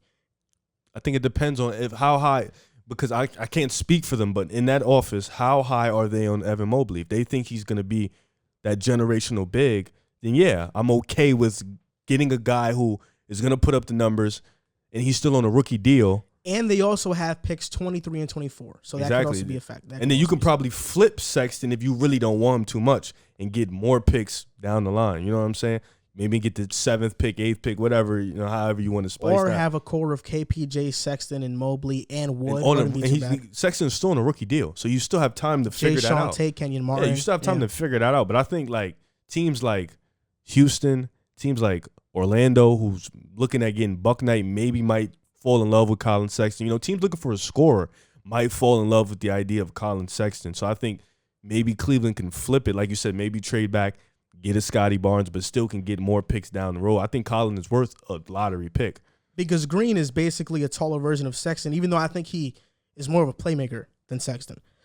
He passes the ball more. He has more of a feel for his jump shot. Colin had to work on it. Jalen's is like there. Like, I mean, he came into the league, Colin Sexton shot 40% from 3. Yeah, but he worked. Like, that was a work in progress on it. I agree. Well, that's what you want. I agree, but even still, I think, rookie season, 40%, that's firm. No, that's great. More than firm. Yeah, but I think the difference with Jalen is his is more like, snatch back jump shot. Off the dribble jump shot. Like, into a move jump shot. This is where I struggle with it a little bit. I struggle with Houston doing that only because people are questioning KPJ and Green's fit. KPJ and Sexton's fit is far worse. I mean, Green can play off the ball. Yeah. Sexton needs the ball. That's what, which would affect KPJ. That's what I was gonna. It's gonna be a tough thing. That's what I said. Maybe they could flip it, but Colin is definitely worth a lottery pick. And I don't think OKC. I think OKC's off the table. I think with Kemba being there, Sha being there, I don't think they want to mess that up. Agreed. I think that's off the table. I don't think Golden State would even jump into this conversation. I don't think that'd be interesting. Actually, that'd be interesting. So, fun fact: right now we're recording the podcast during the Hawks-Bucks game. Trae Young is out this game, but Atlanta leads the Bucks 51-38 at halftime. Really? Yeah, they do lead them 51-38. And they're at Atlanta? Did Cam Reddish They are at Atlanta. Yeah, they are at Atlanta. I'm not sure if you looking at Cam Reddish's stats right now? Nah, I'll check later because if you play like garbage, I don't want to know. So yesterday on Twitter, I saw a lot of this talk. It was I don't know if you guys saw this too. You probably did, but Pascal Siakam was trending on Twitter. The reason why is because John Hollinger from The Athletic, I believe, wrote that the Golden State Warriors are looking to make a splash move and trade James Wiseman for an established player.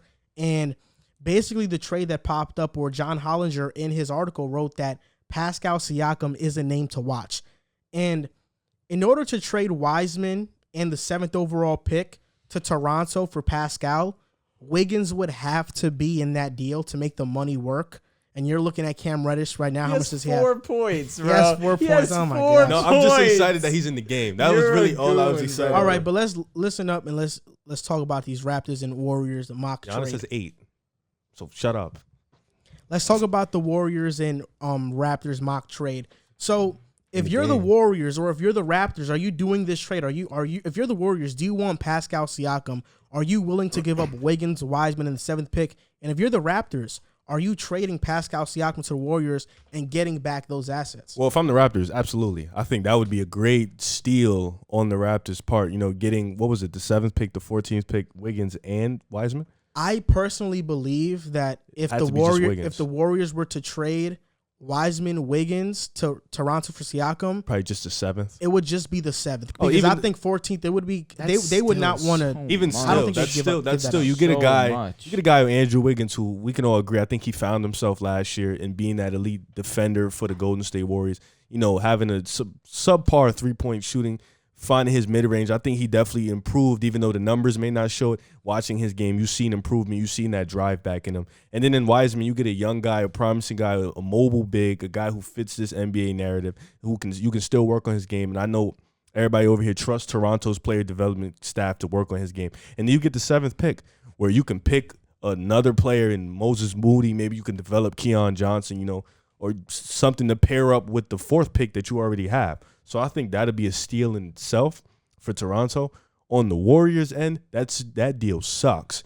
That deal absolutely is terrible, because Andrew Wiggins has established himself as that he can be that 3rd star, 4th star, wherever they want him to be for the Golden State Warriors. You're good, bro. Don't worry about it. Yeah, you're not sweating It's that like hot, that. man. It is It's hot. You got Wiseman, who everybody likes to bash him, but he didn't play basketball for almost a year and had to learn a completely different system and Difficult one, a too. difficult ball spacing, ball movement, free flowing system in Golden State with a bunch of guys he never played with. So that was a difficult, and he still played all right. I think he'll be much better. And you're losing your 7th pick, where you can bring a smart guy in a Moody or maybe a Davion Mitchell. And realistically, Scottie could fall. he won't. But No? Just one more pick. I don't think he'll fall. Okay. But, you know, he Okay. could fall. You never Uh-huh. know. But realistically, Steph Curry, Klay Thompson, Draymond. First of all, Steph and Draymond showed they still got it. They showed they're still geared up for another run. Klay, even if he'll still be the shooter he's going to be. He may not be defensively what he is, but he's still going to be that knockdown 40% three-point shooter. Def. We know that. You got guys like Kevon Looney, who knows role. He's a good defensive big. Toscano, he found his role. He's a glue guy. You saw promise in Jordan Poole. He's that good bucket off the bench, 6-man. He can score. You bring in level-headed guys like Davion Mitchell, Corey Kispert, who's a knockdown shooter, who also said he models his game after Klay Thompson, so he's going to understand the system walking in. He played for Gonzaga. That is a smart system. They know what they're doing. They're high-level IQ guys. I don't see the Warriors making a move for Pascal Siakam, because I don't think, you know, he shot poorly from the three-point line. He kind of, you know, he's a guy who he's just a weird player. In a system like that, I don't think he'll flow in it too much. And I think this team, being that, like he said, when Steph Curry was healthy, this was a 5th-seeded team, and even put teams like the Lakers in trouble, put teams like the Clippers in trouble. They had some very competitive games at the end of the year in the play-in. So I think this team really doesn't need to make a splash move.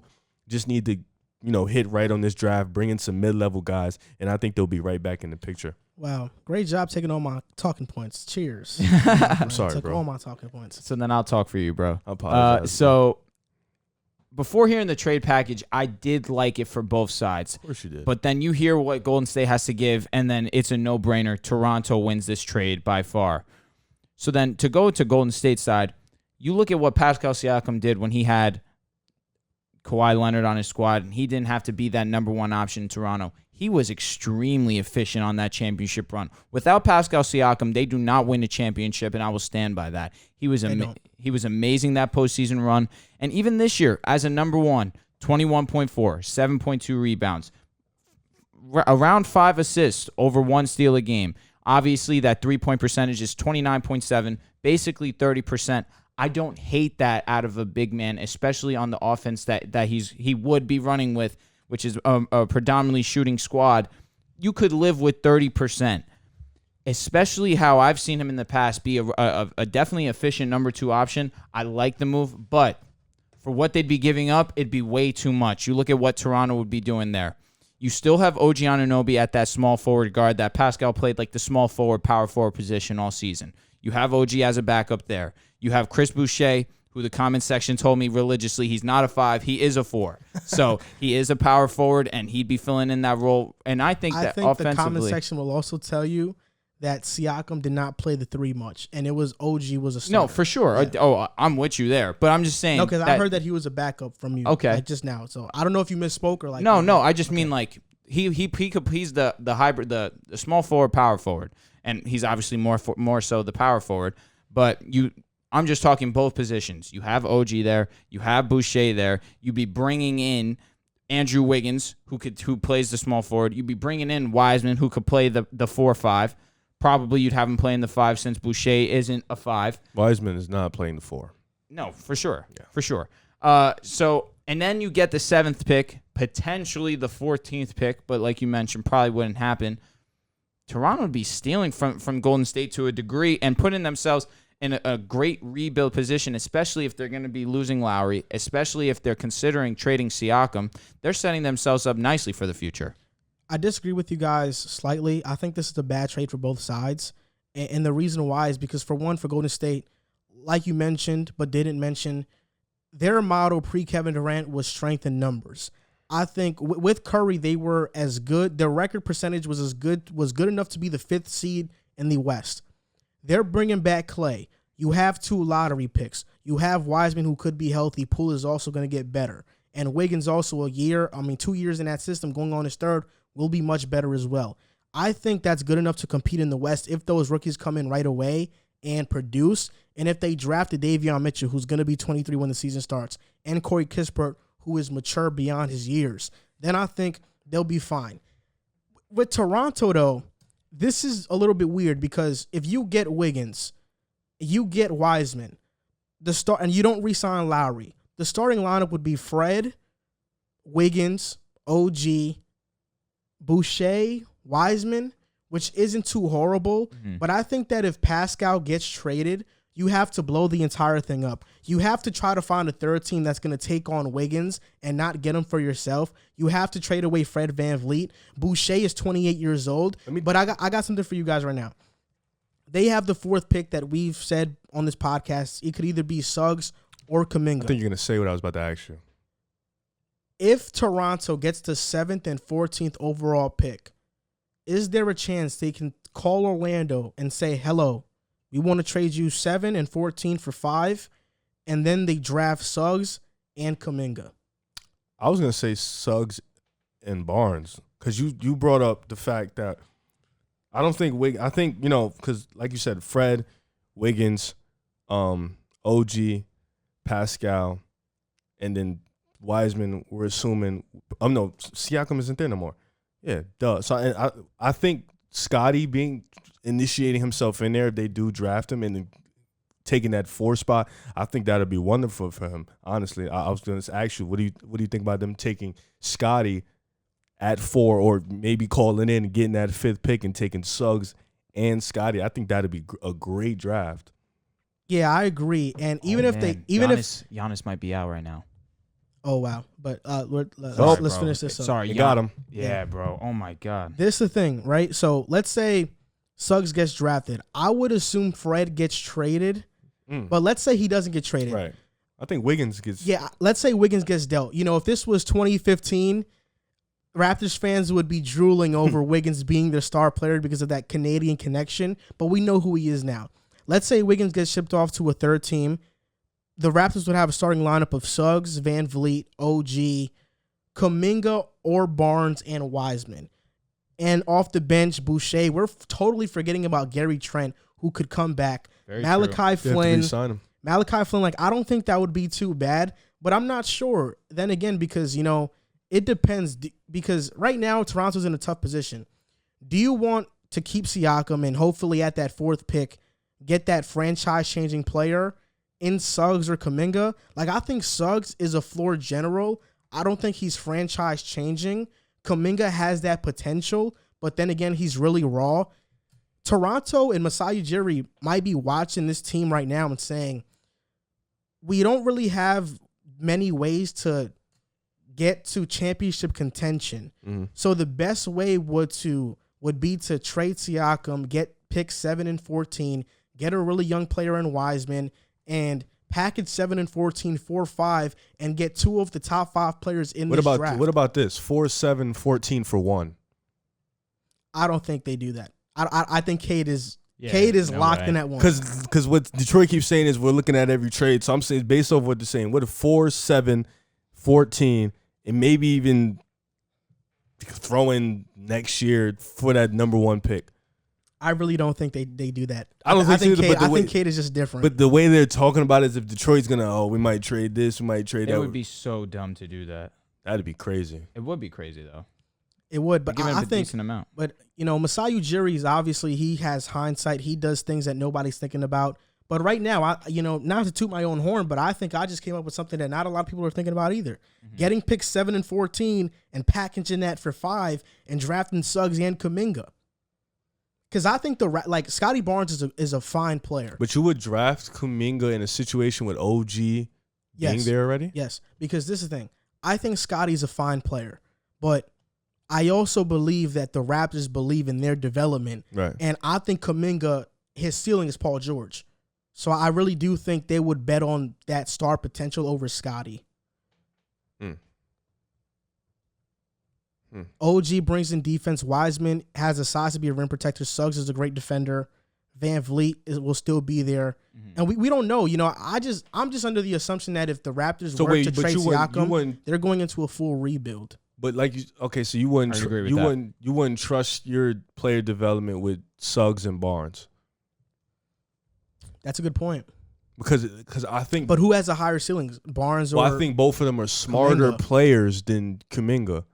And Barnes would fit in that 4 spot. Yeah, I'm saying in a high IQ system in Toronto, I think Suggs and Barnes would fit more.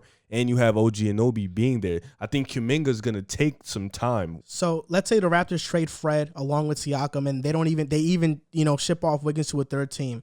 They could have a starting lineup of Suggs. They would probably have way more picks than that. So listen to this. They would have a starting lineup of Jalen Suggs, Gary Trent, OG, Scottie Barnes, or Kuminga and Wiseman. That's a really young team. But I don't, like I said, what do you guys think the Raptors should do? Do you think they should go into a full rebuild, or are they still good enough to compete and be a championship contending team? I think they were okay with that championship run. I think they love it. They're okay with it. They're calm with it. I think to be in contention, they're like a star away, or a Cade away from being back in contention. So, and I think they have the proper tools to, get a star. But to be fair, Toronto didn't play a home game all last season. Very true. And they dealt with a lot of things in their locker room and on their team. So they can be in contention next year with the same guys, with these young guys coming in. I think they're that type of team where these young guys can buy in and they can be at that contention. I think Suggs, is good enough to where he can, not make them as competitive, but he can, fill in that Kyle Lowry space and be a competitive guy. He plays defense hard. He's a really good floor spacer. He knows what to do. He's a smart, high-level IQ guy, and same thing with Barnes if they get that pick. So I think those two guys are good enough for, if not year 1, year 2, Toronto will be back in contention. I don't think they go full rebuild. I feel like you trade Siakam, you bring in Wiseman, you bring in Wiggins, you draft Jalen Suggs after you lose Kyle Lowry to free agency.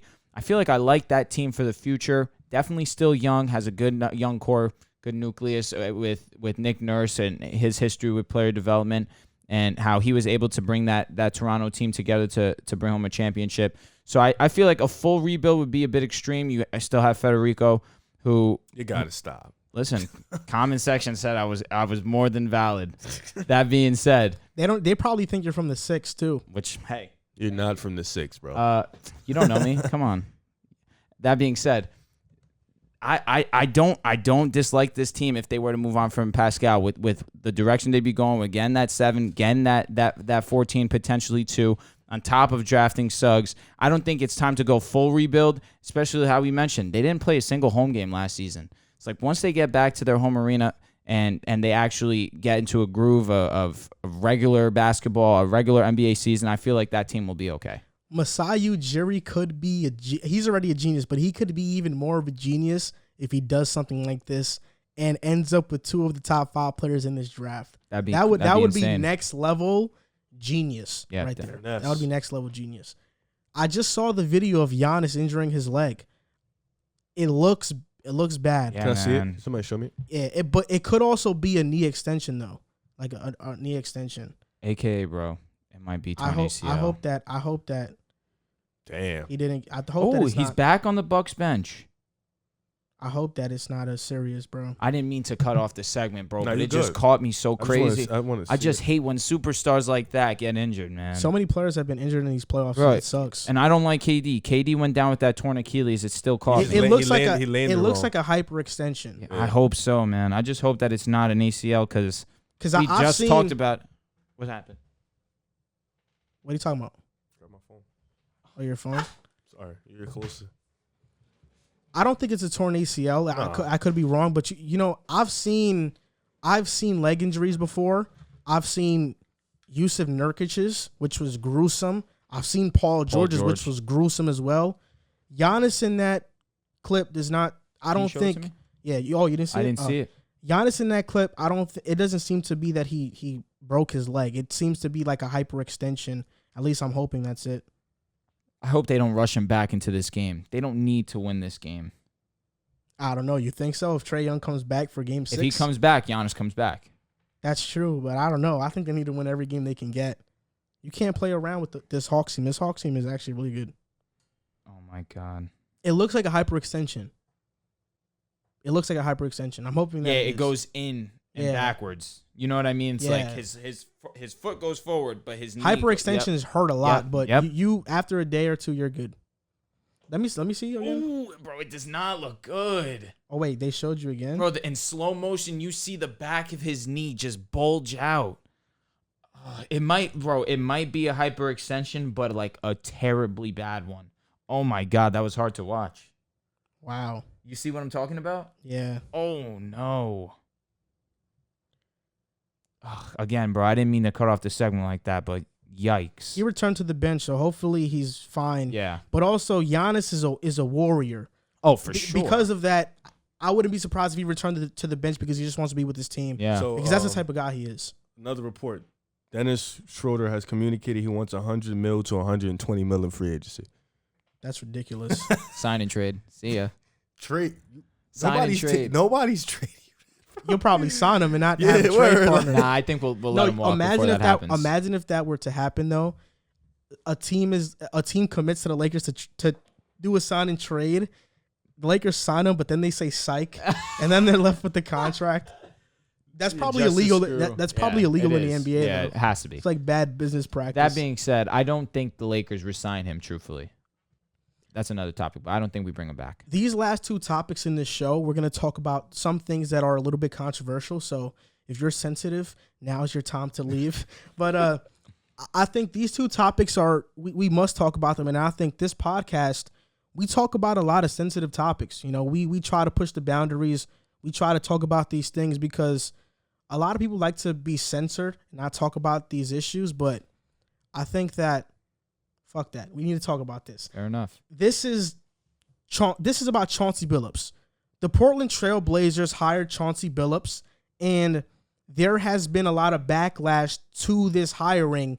Since he got hired and before he got hired as well, allegations from 1997 came up towards him. If you guys don't know what happened, in 1997, an unidentified woman accused Billups and other NBA players of rape while he was playing for the Boston Celtics as a rookie. Multiple reports state that Billups denied any non-consensual sex between the two and said any sexual interaction they did was consensual. But this allegation was enough to raise people on Twitter to talk about this and to not want Billups to be the head coach for the Portland Trail Blazers. And in your guys' opinions, do you think that this was fair? Do you think that this criticism is fair? Do you think the backlash that Billups is receiving is warranted? Or do you think that it's from 1997 and you don't know why they're bringing it up now? So like you mentioned, it is a difficult conversation to have, but some things need to be spoken about. So this Chauncey Billups situation is definitely a tough one because this was a very long time ago, over 20 years ago. And I haven't heard much other than this. I'll be honest. Besides today, this is the first I'm hearing of these allegations. And you look at Chauncey and what he's done with his career ever since then. He hasn't done anything for me to have known that, and you know that information. He's been a great player in the NBA for the Pistons. He was a great leader in that locker room. Went to the Nuggets, was a leader in that locker room. Was a leader basically everywhere he's gone. Gets hired by ESPN. You've heard nothing of any ill word of Chauncey Billups up until this point. But of course, do I understand the criticism? I 100% get it, especially in our climate now. We need to look out for everyone. However, in this specific situation, it's a little bit more difficult because you look at there's 30 jobs in the NBA for a head coaching position. Would you want these positions to be filled by people of squeaky clean records in a perfect world? Of course. But in every world, there's people that make mistakes. But for this specific situation, there was reports that he believed that this was consensual. The woman and him had come to a settlement, which means that they had agreed to terms of the situation that she was accusing Chauncey of. So I feel as if Chauncey having this come back to haunt him, especially after this much time has passed, is a little bit unfair, especially when there was no charges specifically pressed against him, which is why I feel like this is being blown a little bit out of proportion. However, I 100% get it. It's only right that, especially with a job as critically acclaimed as a head coaching gig in the NBA, there's bound to be some kind of speculation. You'd want that head coach to be have a perfect, clean record. Yeah. But I feel as if it's a little bit harsh to try and bring it up, especially after we haven't heard anything for years. Nobody in this world is perfect. What? In saying that, especially not you. In saying that, nobody in this world, not everybody in this world, also has a rape allegation against them. So I don't think perfect necessarily equates to that. But with that being said, I think the backlash he's been receiving is good and bad. I think it's good because it shows that people care. It shows that people care whether these head coaching jobs are filled with people that are good people. And obviously a rape allegation is a big deal. And if Chauncey Billups did do this, I hope he doesn't get a job anywhere. Definitely. I hope that he's fine with the money that he's made in the NBA, but that's a really bad thing to do. Rape is a serious thing. In saying that, all these people on Twitter, and I think people in the media as well, they are chastising Chauncey Billups off of an allegation. And Chauncey Billups right now is getting caught in the crossfire of what's going on because this is something that's been brewing for years on years on years. And what's been brewing, you ask? What's been brewing is that since the dawn of time, women have been getting sexually assaulted, and for a long time, they have been having to not say anything because either men wouldn't believe them or they wouldn't get their just due, so a lot of women just stay quiet in these situations. With that being said, when something like this happens to Chauncey Billups, where sexual allegations are pressed against him, a lot of people go and believe the woman that said these claims, and that's not a bad thing to do. But at the same time, we have to understand that all we know is that there was a settlement in court.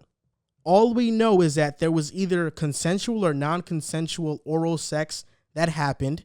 And with the settlement is basically saying it was probably leaning towards non-consensual. So to chastise Chauncey Billups for that, I think is a little bit too much. And since 1997, for one, this case was settled in 2000. He racked up a Hall of Fame career as a player. Everywhere he's been as a player outside of Boston, teammates loved him. He was a leader. He has a family, a wife. Looks like he's a good family man. I don't know him personally, but he looks like he's a family man. He's gotten offered the GM position for the Cleveland Cavaliers. He worked for ESPN. On the coaching staffs he's been as an assistant, he's gotten praise by the likes of Paul George. Damian Lillard wanted Kidd or Billups. Those were his two preferred candidates. Since that incident, either whether it was consensual or non-consensual, right now I'm leaning towards it was non-consensual. Billups has not done anything that has made me say, wow, this guy doesn't deserve a job. I mean, he's been as good as you can be.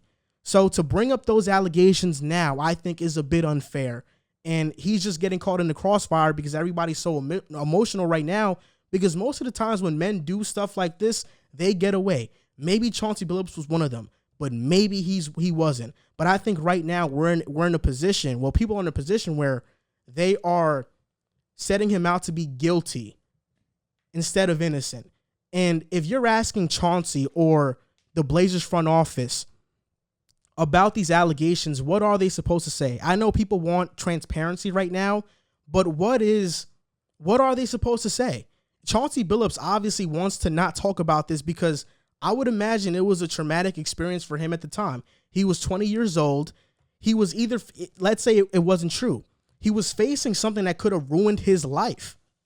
So obviously he doesn't want to go back to that 24 years later and talk about it. Kobe Bryant, rest in peace to him, before he passed away, Jeff Pearlman, who was on the show promoting his 3-Ring Circus book, couldn't get an interview with Kobe for his book because Kobe didn't want to talk about those early 2000 Lakers teams because Jeff Pearlman was going to interview him and ask him questions about the rape case. But Kobe didn't want to talk about that because he's a changed man. Billups is a changed man. We don't know if what he did was non-consensual. And if it was non-consensual, like I said, he deserves every punishment that he gets. But if it was consensual, I can totally understand why they don't want to talk about it. What more is there to be transparent about? The records are there. The settlement is there. The files are there. The records are there.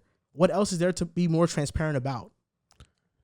You know, rape, I don't mean to smile. I'm just always smiling. But rape is an uncomfortable thing. Some people react. It's very serious. You know, I live with my mom, my grandma, and my sister. So rape is kind of hits me different because I was growing up and I was raised around 3 women in my household all the time. I'm surrounded by women all the time, whether it be grandmas, cousins, moms. So rape hits different because it could be one of them. You know what I'm saying? So, but like you said, 1997, we weren't even born. So to bring this up after a career of being a good dad, being a good husband, no other allegations, being a great coach, great teammate, like you said, Paul George, Reggie Jackson, Terrence Mann, Kawhi Leonard even, who does not speak, have talking highly of Chauncey Billups. Chauncey Billups is praised around the whole league.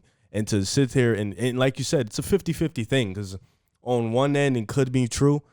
On one end it couldn't be true. And it's like you have to kind of play that 50-50 line. But I don't think you should start the judging part as if he's guilty because then when if it eventually comes out and you were wrong, now you want to play the I'm so sorry card. I think you should kind of tread that line of like, I'm not going to say nothing until I know the truth.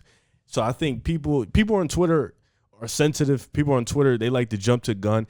And I understand women's perspective, but we have to also look at the world as women lie too. And women try to catch guys in the act. And not all guys are guilty. Some guys have been caught where they didn't do anything. Woman is just trying to lie because they got caught being So it's like we have to play that 50-50 line. And I feel like people who have changed their life from that moment on to now shouldn't need to talk about it. You shouldn't even need to bring up about it. First of all, the Portland Trailblazers have probably dug into the situation 10, 15 times already. Yeah. So they probably have got all the information. They wouldn't have hired him if it was in fact the truth. So the fact that they did hire him and that they feel that he is innocent to a fault. So I think people should just accept the fact that he got they should be proud of him for getting that coaching spot. People have talked high on him, and they should not bring up stuff that they don't know is true. They don't know. They weren't there. They don't know what happened. He's tried to change his life from that moment on. It was 1997. I'm not saying get over it, but the world is a different place. He is a different place. He has bettered his life, so we should just, get on with our life. A wise man once said, the apologies were never as much as a stone's thrown. That wise man was me. I just came up with that right now. There's no way you just came up with that. I swear to God, I just came up with it. Repeat it one more time. The apologies are never as much as the stones thrown. Oh, okay, I get it. Correct. Which means that people you sure are you made people. That up? I think, I don't know. Search it up. Maybe Sounds it's on. Good, maybe bro. it's Nah, on. No, it actually sounded really good. That's Joel why. Moran. This is the thing, right? On Twitter, everybody's chastising Billups, and I don't think we'll ever know the truth to what happened. Oh, never. But let's say somehow we do. People will just ignore it, kind of like Paul George having a good game. Right? He has a bad game. Oh, he sucks. Oh, he's this, he's that. He has a good game. Everybody's silent. like you guys mentioned, Chauncey Billups has bettered his life. And women, when they go through sexual assault or something similar to that, those are traumatic experiences that shape their life. And they go through traumatic things, and I feel bad. And I hope that doesn't happen to anybody. With that being said, when men go through when men get accused of something they did not do, they also go through traumatic experiences because now they have that stain and reputation. Imagine being Chauncey Billups, thinking what you did was consensual, and now this is getting thrown in your face, right? I understand the Jason Kidd criticism because he admitted to beating his wife. There are actually charges against him. As a head coach, he got a DUI. But Chauncey has been nothing but squeaky clean. And last year, the narrative in the NBA around coaches was that not enough black coaches are getting an opportunity. This year, Kidd gets hired. Chauncey gets hired. Kidd is black? Mixed. He's of course. Wow. Yeah, he Really? just looks mixed. Yeah, he's I mixed. never even thought he was black. Wow. Ime Udoka gets hired as well. 3 coaches that are diverse. But now that's not good enough. Now it's, why isn't Becky Hammon hired? Why isn't there a woman coach? And I'm not saying Becky Hammon doesn't deserve a job, because she does, and I think she'll get one eventually. But people constantly move the goalposts of what they want to see done. First, it was, we need more black coaches. Okay, this offseason you got that. Now it's, why did Billups or a Kidd get a job over Becky Hammon? People were greedy. So what do people really want? It seems like people are constantly moving the goalposts on this type of subject. And I think this criticism is a bit uncalled for, but then again, people are emotional. People want to see justice. People, if this was in fact true, they don't want to see Chauncey as a head coach. So I understand where that is coming from. But also, we can't just jump the gun and say this guy shouldn't be head coach because he did this or he did that. These are allegations. That's like, I hate to bring him up again because I want him to rest in peace, but that's like Kobe. If Kobe got a head coaching job, I don't think anybody would be against it. Nobody would be against it. But if he gets hired, all of a sudden they'll bring up his allegations, his rape allegations, even though, that it was already dealt with. And I believe he settled out of that as well. Yeah. So why bring up something that Chauncey did, which was way before what Kobe did? I just think Chauncey's kind of getting a bit unfair criticism right now. And I understand where people are coming from. But I think this is stemming more from 2 things. People wanted to see Becky Hammon hired. And people are also, this is a very touchy subject. And this is kind of like accusing somebody of murder, right? So if you could accuse somebody of murder, you automatically think they're guilty, or they have allegations of murder. You automatically think they're guilty because it's such a serious crime. Correct. And that's why people are reacting so strong to it. And I like that because it shows that we're progressing as a society. And I think Chauncey Billups was just caught in the crossfire of what's happening, and he has to deal with this. And, I feel bad because it's a lot to deal with. Imagine you being so far removed from that situation 20 years later. This is coming back at you at what is supposed to be one of the best moments in your life, getting a head coaching job, other than probably getting drafted. Yeah. It's a lot to deal with, and the front office is dealing with this just as well. And they want the GM Neil Olshley, I think that's how you pronounce it, to be transparent. But what is there to be transparent about? Is he supposed to say Billups is guilty even though he doesn't think he's guilty? Yeah. If he says that Billups is innocent, then people are gonna call him a liar. People are gonna criticize him for saying that. If he says he's guilty, well, that's like, why would you hire him? That's such the worst thing. That's such a bigger deal. Correct. If he says nothing, he gets criticized for saying nothing and not being transparent. Either way, he can't win in this situation. So him saying nothing at all and saying you just have to trust our word is the best thing he can say at this moment, which is what he said and what he got criticized for. But outside of the allegations, I thought Portland getting Chauncey Billups basketball-wise outstanding move. Was an outstanding move. Amazing. If we're just talking basketball, I think it was an outstanding move, and we don't know the truth. Nobody knows the truth except the people that were there. All we know is that it was either consensual or non-consensual, and we don't know what exactly happened, and we probably will never know. That's all we know in this certain point in time. I don't think if this was as serious, but it was definitely funny thing that happened. Scottie Pippen was on the Dan Patrick show, and he's still hurt over not getting the last shot in game 3 or 4 against the New York Knicks. It was Tony Kukoc, who was a rookie at the time. And Pippen has been on a roll these past couple of days, weeks. He called out Kevin Durant, not calling him a team player. And KD backfired and said, you sat on the bench for your team. Scottie Pippen went on the Dan Patrick show and said that Phil Jackson was a racist. Dan Patrick asked him about the play that was designed for Kukoc, and Scottie said he believed that was a racial thing. Personally, for me, I wouldn't rule out a white man born in 1954 being a racist. Very fair. Extremely fair point. I wouldn't rule that out. But then again, Scottie's the only player that said this. As bad as Phil Jackson's Knicks tenure was, Carmelo Anthony's never came out and said something like that. Very true. Nobody on the Knicks came out and said something like that. Shaq would have said something. Jordan never said that. Kobe never said that. All these great players have never said that. This feels more to me that Scottie's bitter. But at the same time, none of them have ever got treated the way Scottie got treated. I guess so, but this is the thing. What the hell is Scottie so mad about? Tony Kukoc hit the damn shot. The reason he got that shot was because he was a better shooter than Scottie. That's why he got the shot. And if he missed, it would have been a way bigger deal that Scottie sat the bench. And fun fact, Tony Kukoc had 3 game-winning shots at the buzzer that season, his rookie year. Yep. So he's shown before that shot that he could do it. I understand if the Bulls lost and Scottie is still like, I should have got that shot. I should have got it. But if you saw your teammate make it, there's no reason to keep on talking about 100%. it. You won the game. Just shut up. Like, what are you even complaining about? I get it. Because it's like, I don't know, I don't get the racist part. Let me start. I don't get the racist part. Him coming out and saying he's racist when Phil Jackson has coached oh my God, so many black NBA players, Derek Fisher. They call him a mentor. He's Robert Horry, Dennis Rodman. That's the one for me. Like Ron Harper, Michael Jordan. Like, he coached so many black players. Horace Grant. Like, I can go on and on and on. And this is the only guy who's spoken out about it 20 years, 30 years later. I'm not really acknowledging the racist part too much. I think Phil Jackson's a great guy. People have called him a mentor. People have called him a leader. People have called him a well-spoken guy. He lives by a code.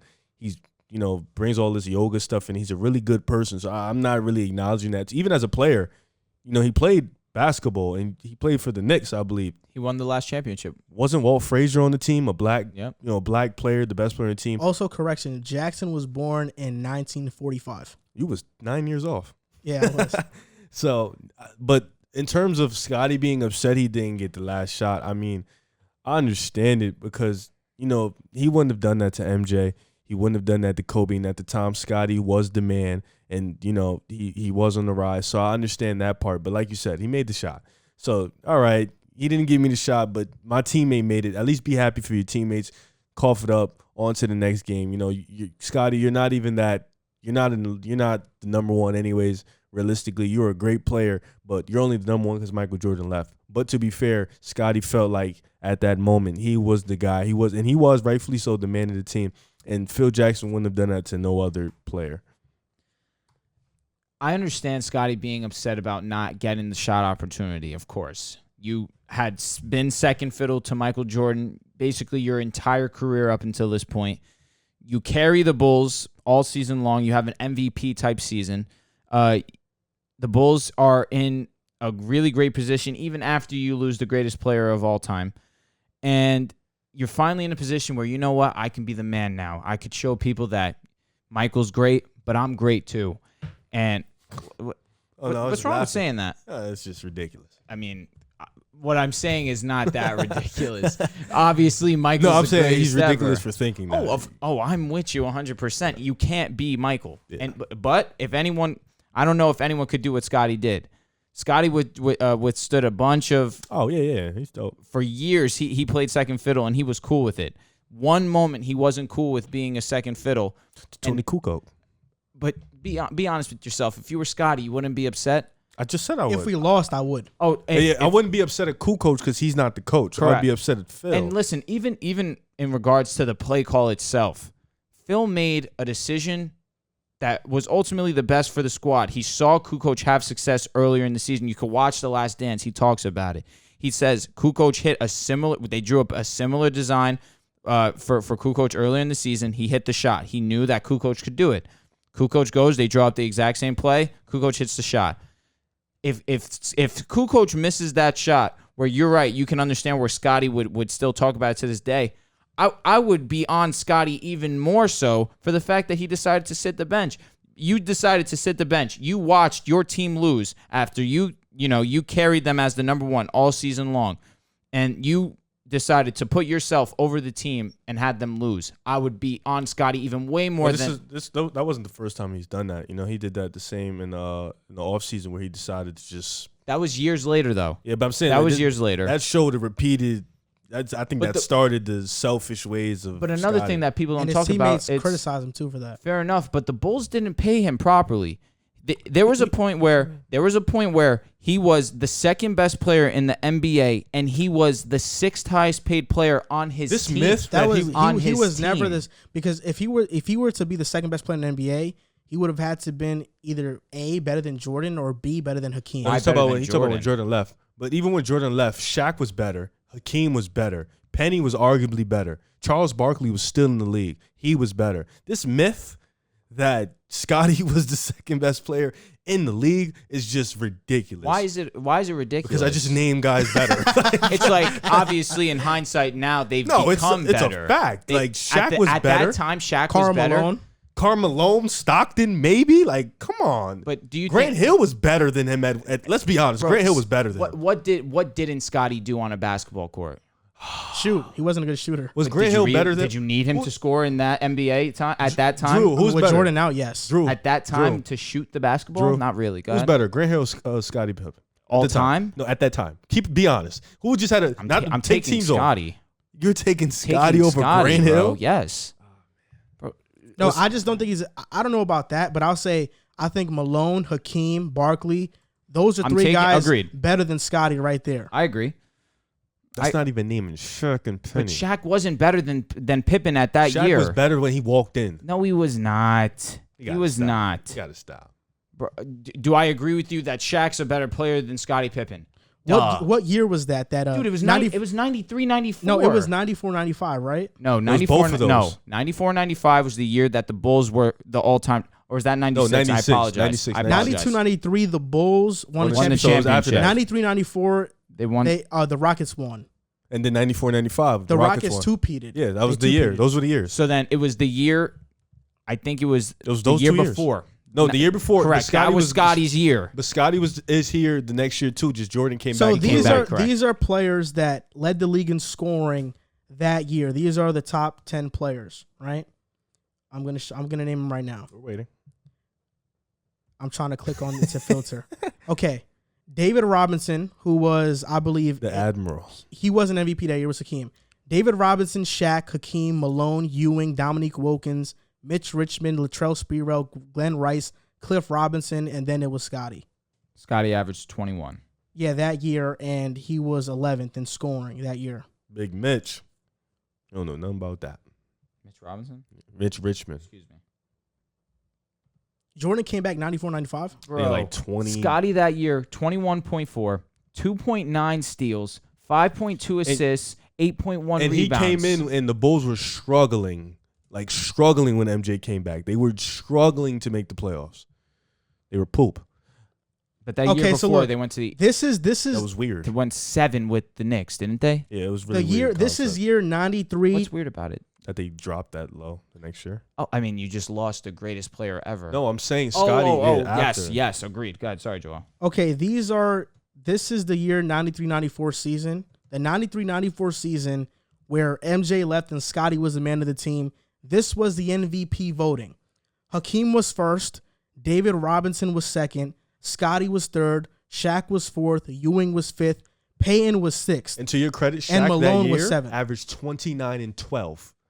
He was amazing. No, he was better than Scottie. Bro, Scottie had 22 that year, 22. 29 and 12. Bro, he's amazing. Year 2. He's amazing. It's year 2. That's Shaq, obviously. Just let you know. But at that time, you're not still taking Scottie. Over Shaq. And in terms years- of win shares, these are all the What players. year is that of O'Neal's? I apologize, but what year? 93-94. No, what year was that? His first year in the league? second No, year too. I'm just gonna let you know. Shaq averaged 29 and 13. that Yeah, year. that's what he just said.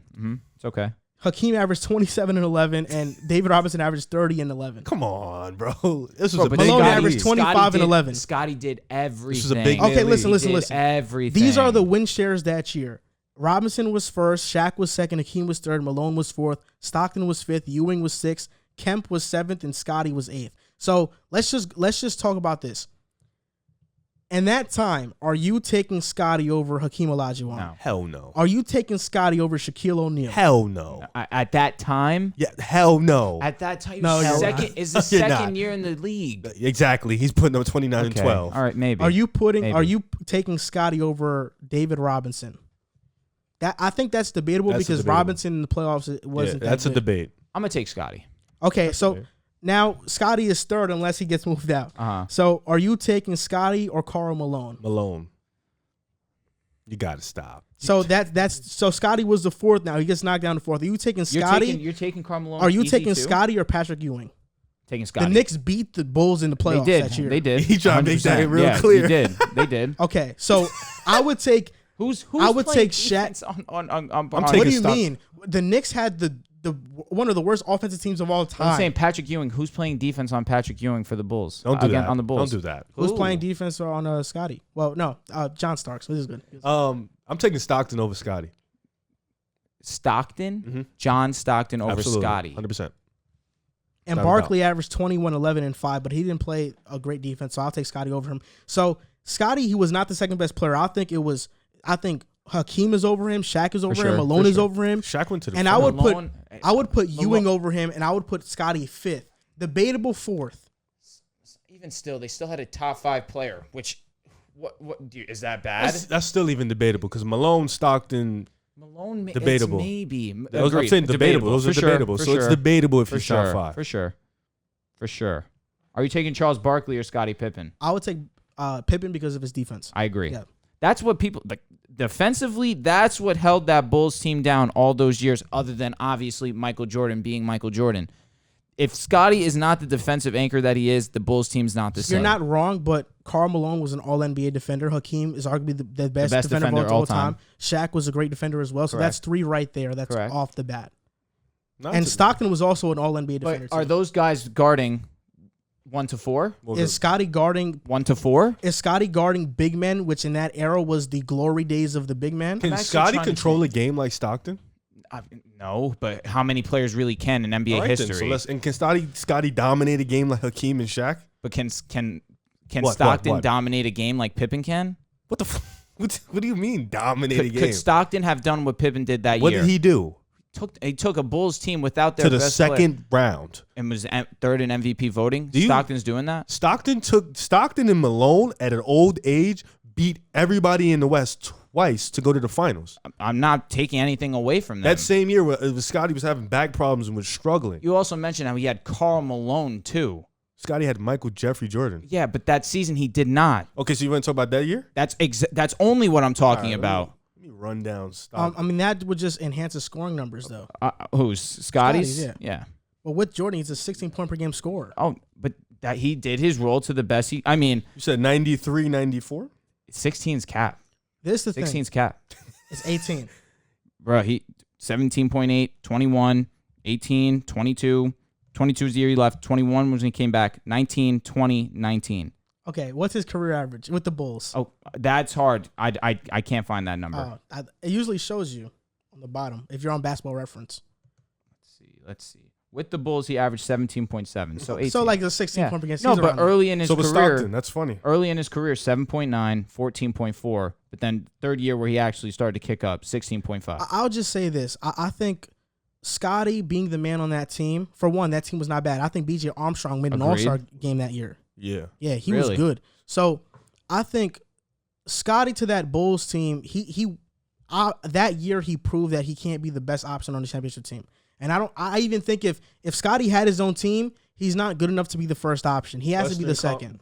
Western Conference Finals that year. John Stockton. Yeah, with Karl You gotta stop. You asked me a question. Bro, I answered your question. No, my question. Your question was wrong, where did they go? Wrong. And that's not the question. You weren't listening. If Stockton was on that Bulls team, you take Scottie and you completely put Stockton on that squad. Do that. But that's my point. That team was built. Wait, hold on. For one, if you put Scottie on Utah and ask him to take Stockton's I'm not telling him to do in that. the pick and roll, I'm not telling him he to would do not that. do that. Also, Yeah, Stockton was one of the most efficient 3-point shooters of all time. Not to mention that Bulls team was kind of already built around before Scottie. I'm saying most of the guys who came back was already there when Jordan left. They just added Kukoc.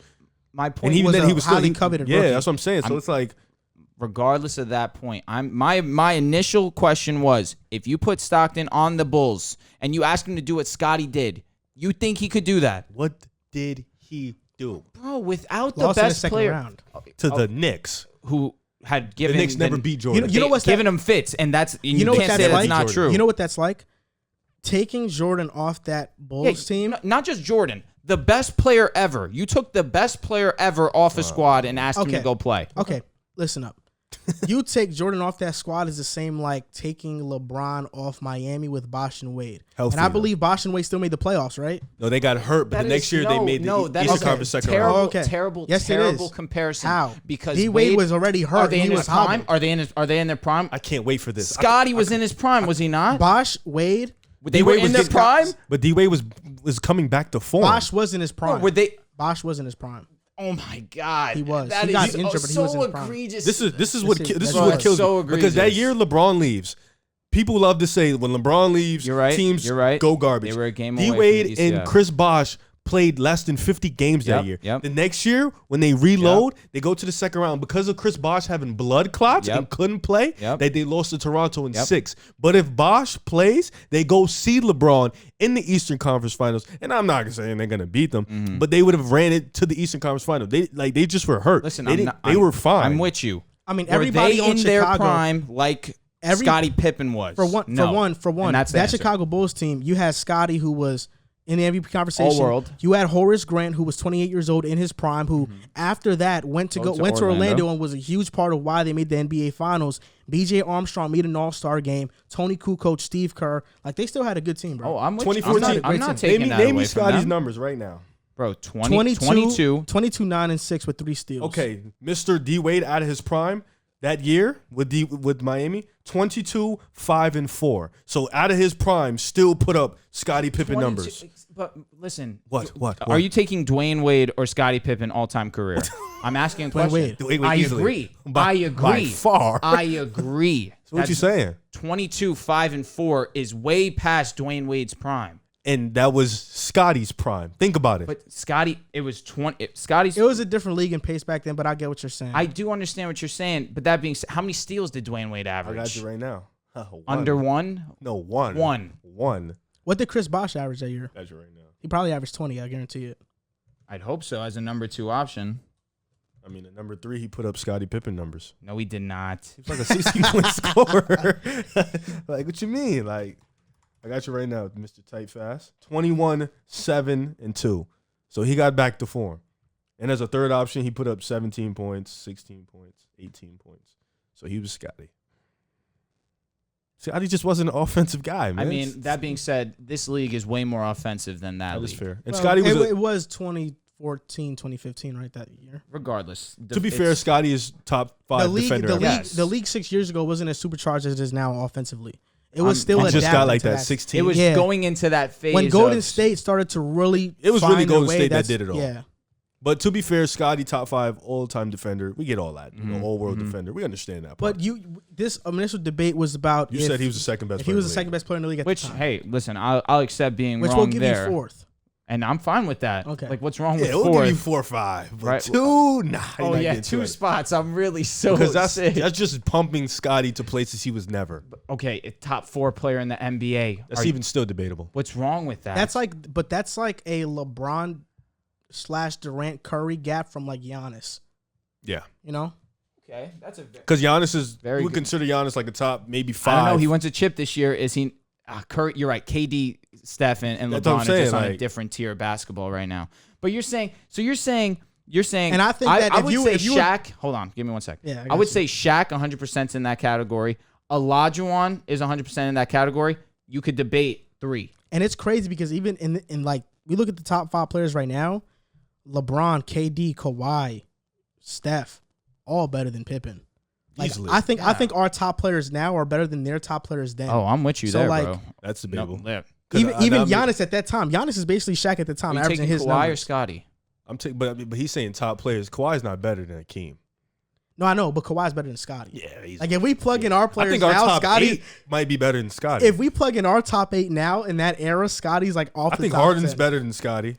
You could debate Giannis. You can debate a healthy You don't AD. think Scottie would get more buckets? Scottie- in this? Scottie is like- You guys are disrespectful. I'm gonna keep it Scottie is Luka's like better Paul than Scottie. George. Scotty's like Paul George. I was Don't thinking disrespect that. Paul In the George. tier, he is in that Oh tier. yeah. Y'all- Luka's better than Scottie. You don't think that Scottie would have success in this NBA? I know. I think he will. But like he wouldn't average more than 22. It's not his game. I don't know. I mean, He didn't I become an feel like all-star in like '93, bro. If Middleton can average over Middleton's a shooter. Yeah, Scottie would fair. be like fair, he would be like a I don't even know. Scottie that year shot 31% from I was gonna say three. Gerald Wallace. I didn't want to be I was gonna say- disrespectful. No, though. hell no. Yeah, hell I didn't no. want to be. I would say disrespectful. I would say like 35. he would be now in the same tier as Paul George is in. I feel like that's Like a little bit outside the top 10, but in his prime, top 10, top 8. respectable. So I would say that's where Scottie. Scottie would be a ranks. top because 15. when top Jordan 20 was player in the playing- NBA. I'd still say was a Scottie was gap. top 5 in my opinion. When Jordan and him were playing together, Like between 88 and 93. no, I when forgot Isaiah was No. around. Magic was Correct, still here. Bird correct, was still here. correct. What are you talking about? correct. Hakeem, Admiral. No, I didn't say from 88. I said when Scottie. You said took Scottie to- was here. When Scottie took to his actual All-Star Oh, potential. okay. So 92. Well, exactly. Okay, that's fair. Well, he wasn't top 5 then because MJ bumps him out. Well, listen, I said that you could debate him 3. With who? So you're taking Shaq, you're taking Hakeem. After that, it's in question. Okay. I thought you were saying Michael is in the picture. Sorry. Course. Pardon me. It's obvious Michael's one. No, because I thought you keep trying to debate Shaq and Scottie. No. and losing Shaq, it. no, Shaq is. You guys got it. Oh, okay. Shaq's better. So wait, you're not giving us Malone? You got to give us Malone, bro.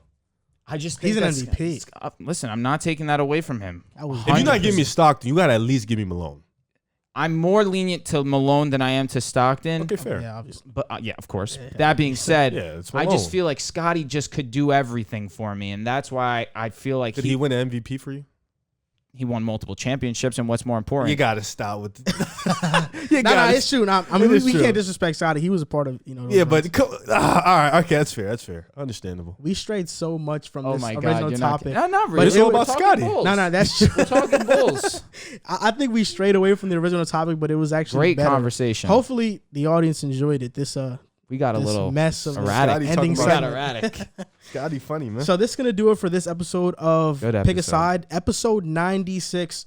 You guys can find us on Instagram and TikTok at Pick a Side Podcast, on Twitter at Pick a Side Pod, and if you haven't already, rate and review our podcast on Apple Podcasts. Hopefully that moves us up in the ranks because those ratings are the reason people move up in the ranks. So we'd appreciate it a lot. So if you're listening to this and you made it all the way through, thank you so much, and we'll see you guys next time.